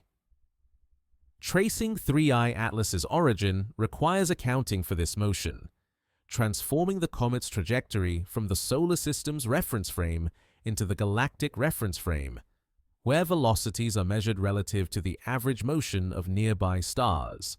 In the galactic frame, 3I Atlas's velocity is modest, not significantly different from the typical velocities of stars in the Sun's neighborhood. This suggests that the comet was not ejected at high speed from a planetary system, but rather drifted through the galaxy at velocities typical of objects in the interstellar medium. High-velocity ejections, caused by close encounters with giant planets or binary star interactions, can impart speeds of hundreds of kilometers per second, sending comets on fast trajectories that carry them far from their birth systems in relatively short times. 3I Atlas's low velocity suggests a gentler ejection, perhaps from the outer reaches of a planetary system where gravitational interactions are weak, or a gradual process involving multiple perturbations over long timescales, each nudge adding a small velocity increment until the cumulative effect exceeds the escape velocity. The direction and velocity together point to no particular star as a likely source. Astronomers have searched catalogs of nearby stars, looking for candidates whose positions and motions, traced backward in time, intersect with 3I Atlas's trajectory. The search yields no definitive matches, no star that the comet clearly passed near a few million years ago. This absence of a clear source is not surprising. The galaxy contains hundreds of billions of stars, and the comet's trajectory, traced backward, passes through regions containing millions of stars within a few hundred light-years.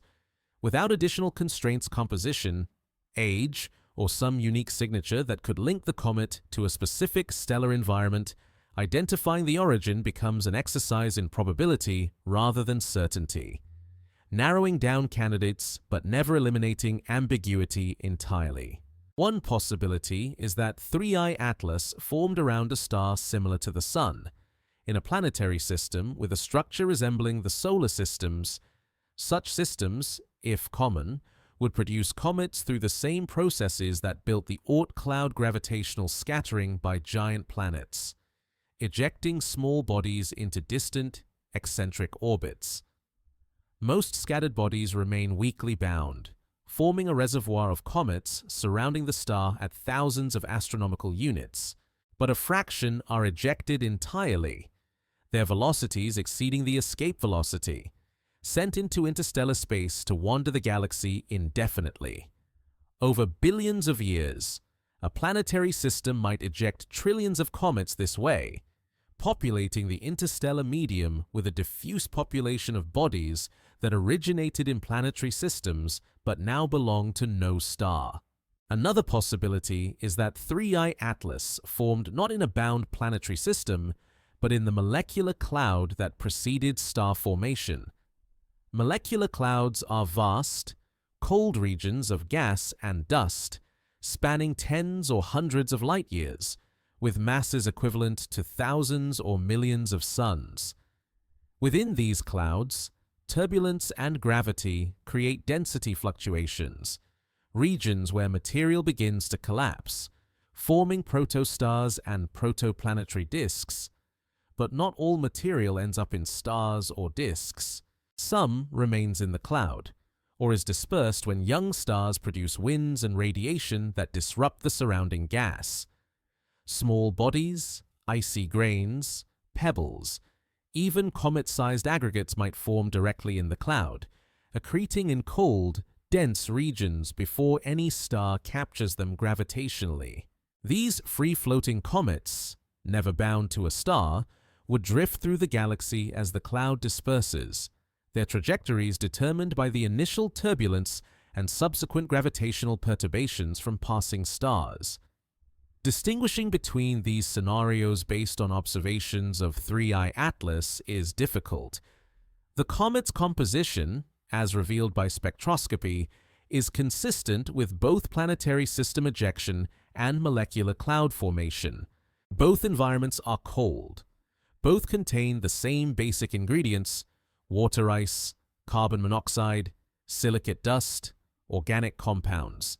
The isotopic ratios of hydrogen, carbon, nitrogen, and oxygen could potentially distinguish between the two origins, as molecular cloud material might have different isotopic signatures than material processed through a protoplanetary disk.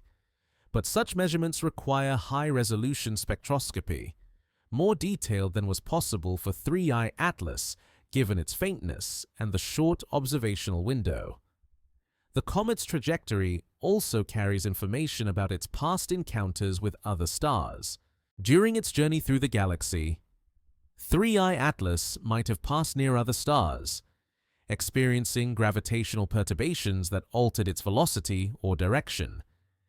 Each encounter leaves a small imprint on the trajectory, a change in velocity or a deflection in path, and the cumulative effect of many encounters over millions of years can be significant.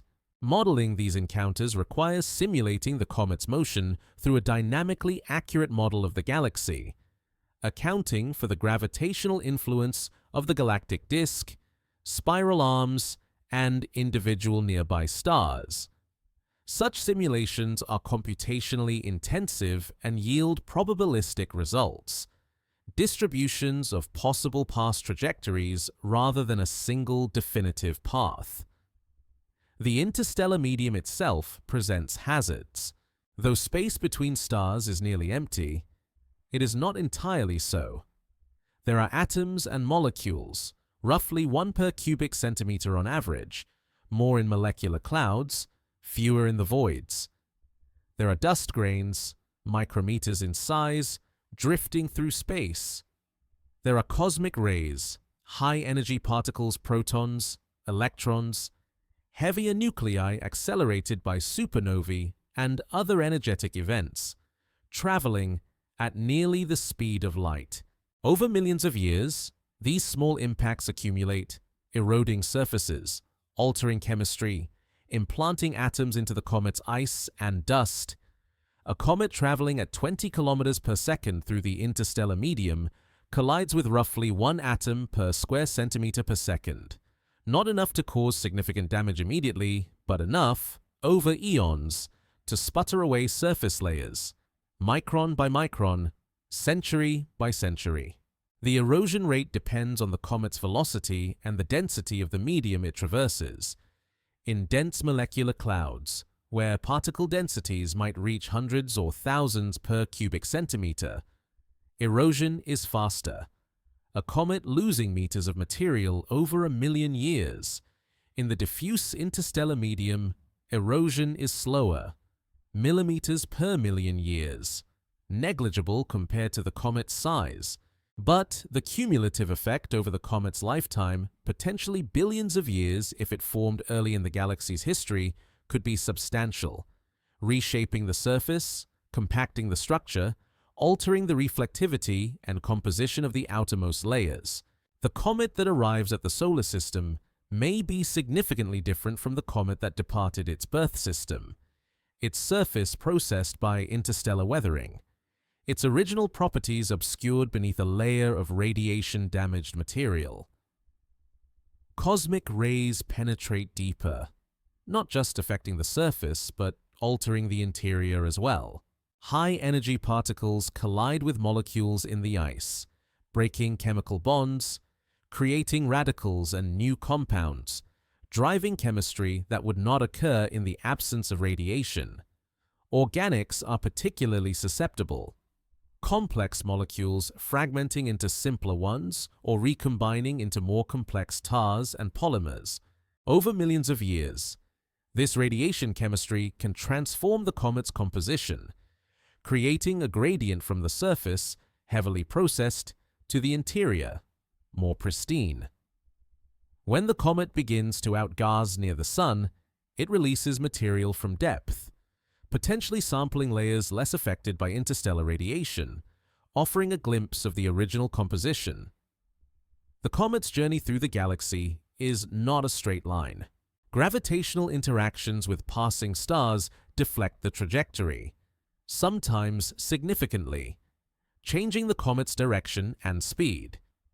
The frequency of such encounters depends on the stellar density, higher near the galactic plane, lower in the halo.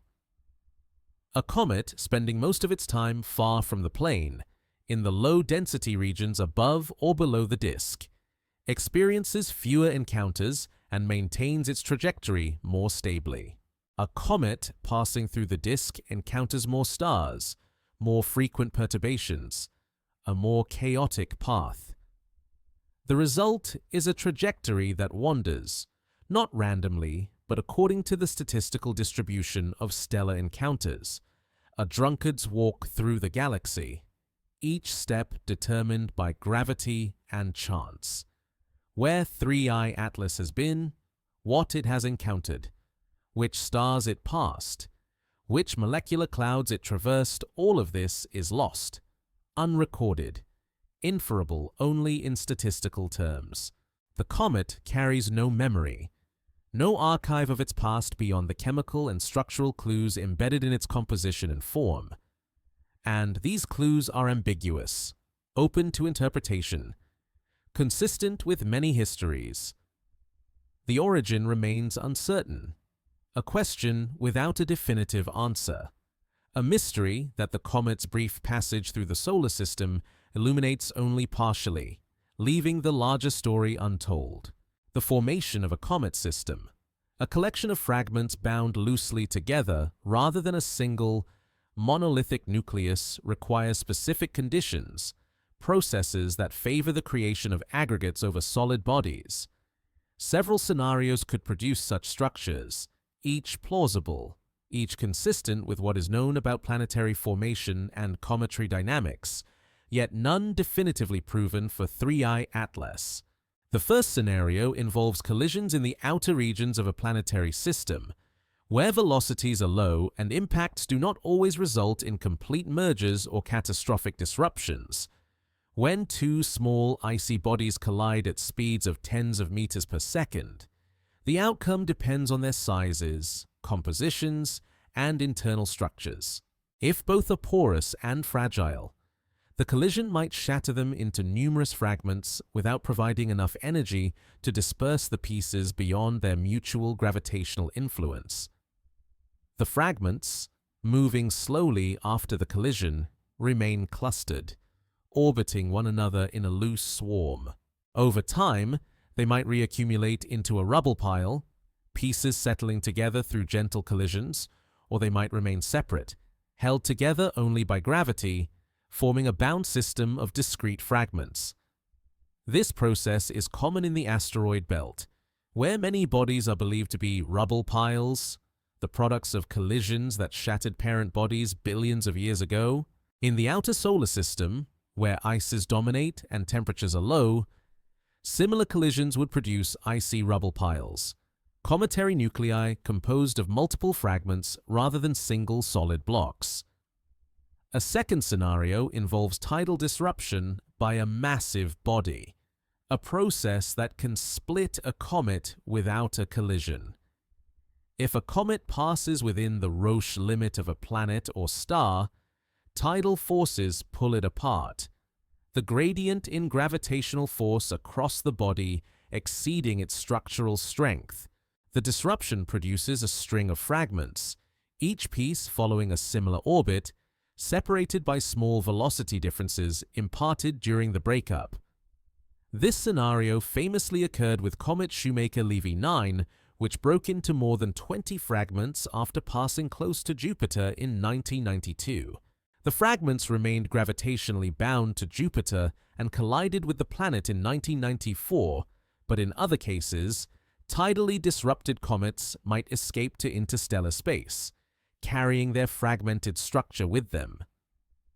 For 3i Atlas, tidal disruption could have occurred during a close pass by a giant planet in its birth system, an encounter that split the comet but did not capture it, instead ejecting it into interstellar space. The fragments, initially close together, would gradually drift apart during the journey, their separation increasing slowly over millions of years. By the time the comet reached the solar system, the fragments might be separated by kilometers, still gravitationally bound but dispersed enough to appear as a diffuse system rather than a compact nucleus. The subsequent stresses of approaching the Sun would then complete the dispersal, accelerating the separation that was already underway, transforming the loosely bound system into a debris stream. A third scenario involves binary or multiple nuclei, a possibility that has been observed in the solar system. Some comets are suspected or confirmed to be binaries, two distinct nuclei orbiting each other, held together by mutual gravity. These systems form either through gentle collisions that result in capture rather than merger, or through fission, a single nucleus splitting due to rotational stress or internal pressure from outgassing. If 3I Atlas began as a binary, the two nuclei might have orbited each other stably for millions of years, their mutual gravity sufficient to maintain the system during the interstellar journey. Upon approaching the Sun, outgassing and tidal forces could destabilize the binary, increasing the separation until the gravitational bond breaks, leaving two independent fragments on similar but distinct trajectories. The binary hypothesis can be extended to multiple nuclei, a hierarchical system where pairs orbit pairs, or where several fragments orbit a common center of mass, all held together by weak gravitational bonds. Such systems are fragile, easily disrupted by external perturbations, but in the stillness of interstellar space, they can persist indefinitely. The solar system's influence, introducing tidal forces and asymmetric outgassing, would unravel the hierarchy, the outer fragments escaping first, then the inner ones, the system dissolving from the outside in, leaving no clear sequence or structure, only a cloud of separating pieces. A fourth scenario considers formation within a protoplanetary disk, but at large distances from the central star, in the cold outer regions beyond the orbit of the outermost planet. In these regions, the disk is diffuse, densities are low, and the timescale for accretion is long. Small bodies grow slowly, collisions are infrequent, and the resulting aggregates are porous and loosely bound. Some of these bodies might never fully coalesce, remaining as clusters of smaller fragments held together by weak gravity, orbiting each other without merging. If such a cluster were perturbed by a passing star or a distant planetary encounter, it could be ejected from the system before completing its collapse into a single body, preserving its fragmented state during the interstellar journey. Each scenario makes different predictions about the fragment size distribution, separation velocities, and compositional uniformity. Collision-produced rubble piles might have a wide range of fragment sizes, from large pieces representing the original body's cores to tiny grains produced by impact fragmentation. Tidally disrupted comets might have more uniform fragment sizes, the breakup governed by the body's internal structure rather than the randomness of collision dynamics. Binaries or multiples would show discrete, well-separated fragments, each large enough to be a significant fraction of the total mass. Disk aggregates might have many small fragments, none dominant, the mass distributed relatively evenly across the population.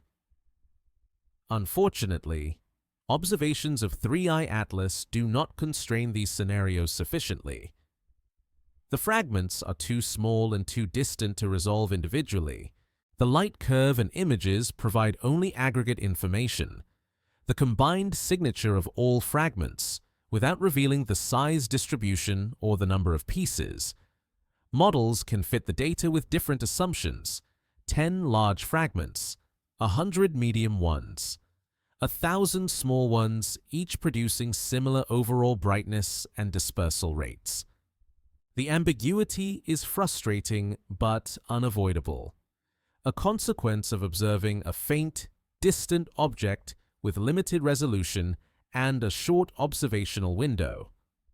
Compositional clues might help distinguish among scenarios if differences existed in the chemistry or isotopic ratios of material formed in different environments. For instance, comets formed in the inner regions of a disk, later scattered outward, might have different ice compositions than comets formed in situ at large distances. Binaries formed through capture might consist of fragments with different origins, their compositions reflecting different formation locations. But the spectroscopy of 3I Atlas shows only the molecules released by outgassing, a mixture averaged over all active fragments, revealing bulk properties but not individual differences. If the fragments have distinct compositions, the signal is blended together, indistinguishable from a chemically uniform system. The mechanical properties of the fragments, their strength, porosity, density, also depend on formation history. Collision products might be more compacted, impact energy compressing the material. Tidal disruption products might retain the internal structure of the original body, fractured but not compressed. Disk aggregates might be extremely porous, up to 80 or 90% empty space, material held together so loosely that it barely qualifies as solid. These differences affect how the fragments respond to outgassing and tidal stress, how quickly they disperse, how completely they disintegrate. But again, observations do not measure these properties directly, only infer them from behavior, and the inferences are model-dependent, changing with assumptions. Analogies to solar system comets provide some guidance. Many short-period comets, those with orbits bringing them repeatedly through the inner solar system, are known or suspected to be rubble piles, their low densities and fragmentation behavior consistent with porous, fragmented interiors. Some of these comets have been observed to split, shedding fragments that become independent comets, each with its own designation. Comet 73P Schwarzmann-Wachmann 3, for instance, broke into dozens of pieces during its 1995 passage, the fragments spreading out along the orbit, observed individually in subsequent returns. This behavior suggests that fragmentation is common among weak, loosely bound comets, and that 3I Atlas's disintegration, while dramatic, is not unprecedented. The difference is that solar system comets can be observed over multiple orbits, their evolution tracked over years or decades, patterns emerging from repeated observations. 3I Atlas offers no such opportunity. It passes once, fragments once, and disappears. Its behavior captured in a few months of data, insufficient to establish patterns or test predictions over multiple cycles. The comet is a single snapshot, a moment frozen in time, interpreted without the context that repeated observations would provide. The formation scenarios remain speculative, plausible but unproven, each consistent with the limited data, none uniquely favored. The true origin, like so much else about 3I Atlas, remains a question suspended in the space between evidence and certainty, a hypothesis awaiting confirmation that will likely never come. The limitations of observation weigh heavily on the study of 3I Atlas, the recognition that what can be known is far less than what remains hidden, invisible, inaccessible to current instruments and techniques. The comet's distance during its passage through the solar system, never closer than 0.25 astronomical units to the Sun, but many times farther from Earth, places it at the edge of detectability for most telescopes.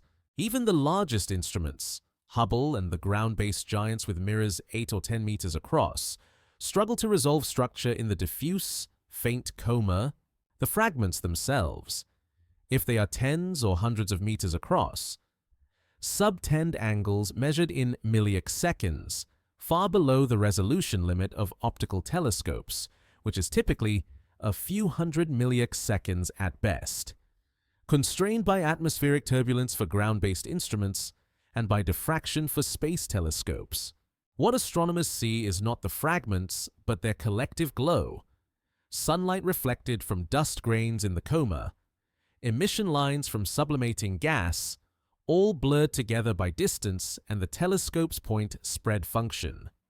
The coma extends hundreds of thousands of kilometers, vastly larger than the fragments, so even if individual pieces could be resolved, they would be embedded within overlapping dusty envelopes, their light contaminated by scattered light from neighboring fragments, disentangling the contributions, assigning brightness to specific fragments, mapping the spatial distribution. All of this requires techniques that push the limits of image processing, deconvolution algorithms that attempt to invert the blurring introduced by the telescope and atmosphere, extracting sharper structure from fuzzy data. These algorithms are powerful, but not infallible. They can enhance real structure, revealing features that were present but obscured, but they can also introduce artifacts, patterns that look like structure but are actually noise amplified by the processing. Distinguishing real from artifact requires careful validation, comparing results from different algorithms, checking for consistency across multiple observations, ensuring that features persist rather than appearing randomly in individual images. For 3i Atlas, the faintness and short observational baseline limit this validation, leaving some claimed features knots of brightness within the coma, hints of linear structure as tentative, possibly real, possibly artifacts, acknowledged as uncertain in the published analyses. Spectroscopy, though valuable, also faces limitations. The emission lines detected from 3i Atlas cyanide, carbon, hydroxyl are the brightest, most easily observed signatures of cometary outgassing, but these represent only a fraction of the molecules present. Fainter species, less abundant or with weaker emission, go undetected, their presence inferred only indirectly from chemical models. Water. The dominant ice in most comets does not produce strong emission lines in the visible spectrum, its signature instead appearing in ultraviolet or infrared wavelengths that require space-based observations. For 3i Atlas, UV spectroscopy from Hubble detected hydroxyl, a dissociation product of water, confirming water's presence, but direct detection of water vapor, which would provide more precise abundance measurements, was not achieved. The isotopic composition, which could reveal information about formation temperature and location, requires even higher spectral resolution. Instruments capable of distinguishing between, for instance, hydrogen and deuterium in water molecules, or carbon-12 and carbon-13 in organic compounds. Such measurements demand large telescopes, long integration times, and bright targets. 3i Atlas, faint and transient, did not provide sufficient signal for isotopic measurements, leaving this diagnostic untapped. The isotopic ratios unknown. Whether the comet's deuterium to hydrogen ratio resembles Earth's oceans or solar system comets, or differs in ways that might indicate an exotic formation environment, remains a question without answer. Polarimetry and thermal infrared observations, techniques that probe dust properties and surface temperature, were attempted but yielded limited results. Polarization measurements, which require photon-rich observations to achieve meaningful signal-to-noise ratios, produced only a few data points, sufficient to confirm that the dust is broadly similar to other comets, but not to constrain grain size distributions or compositional details. Thermal infrared observations, which measure the heat radiated by the nucleus and dust grains, were hindered by the comet's faintness and the contamination from the coma's reflected sunlight. The nucleus temperature, which would indicate the balance between absorbed solar energy and heat radiated or conducted into the interior, could not be measured reliably, leaving thermal models unconstrained. Even the most basic parameters: total mass, bulk density, fragment size distribution remain poorly constrained. Mass cannot be measured directly without observing gravitational perturbations on another object, which requires either a spacecraft flyby or mutual gravitational interactions among fragments, neither of which occurred for 3I Atlas. Instead, mass is estimated from brightness and assumed albedo, a chain of inference that introduces multiplicative uncertainty. If the albedo is 4% instead of 6%, both values reasonable for cometary nuclei, the estimated diameter changes by 50%, and the mass, which scales as diameter cubed, changes by a factor of more than 3. The true mass could be anywhere within an order of magnitude range, a level of uncertainty that would be unacceptable for solar system objects with well-measured orbits, but is typical for faint, distant interstellar visitors. The fragment size distribution is similarly uncertain. The light curve and images constrain the total cross-sectional area and the rate of dispersal, but these observables are consistent with many different distributions.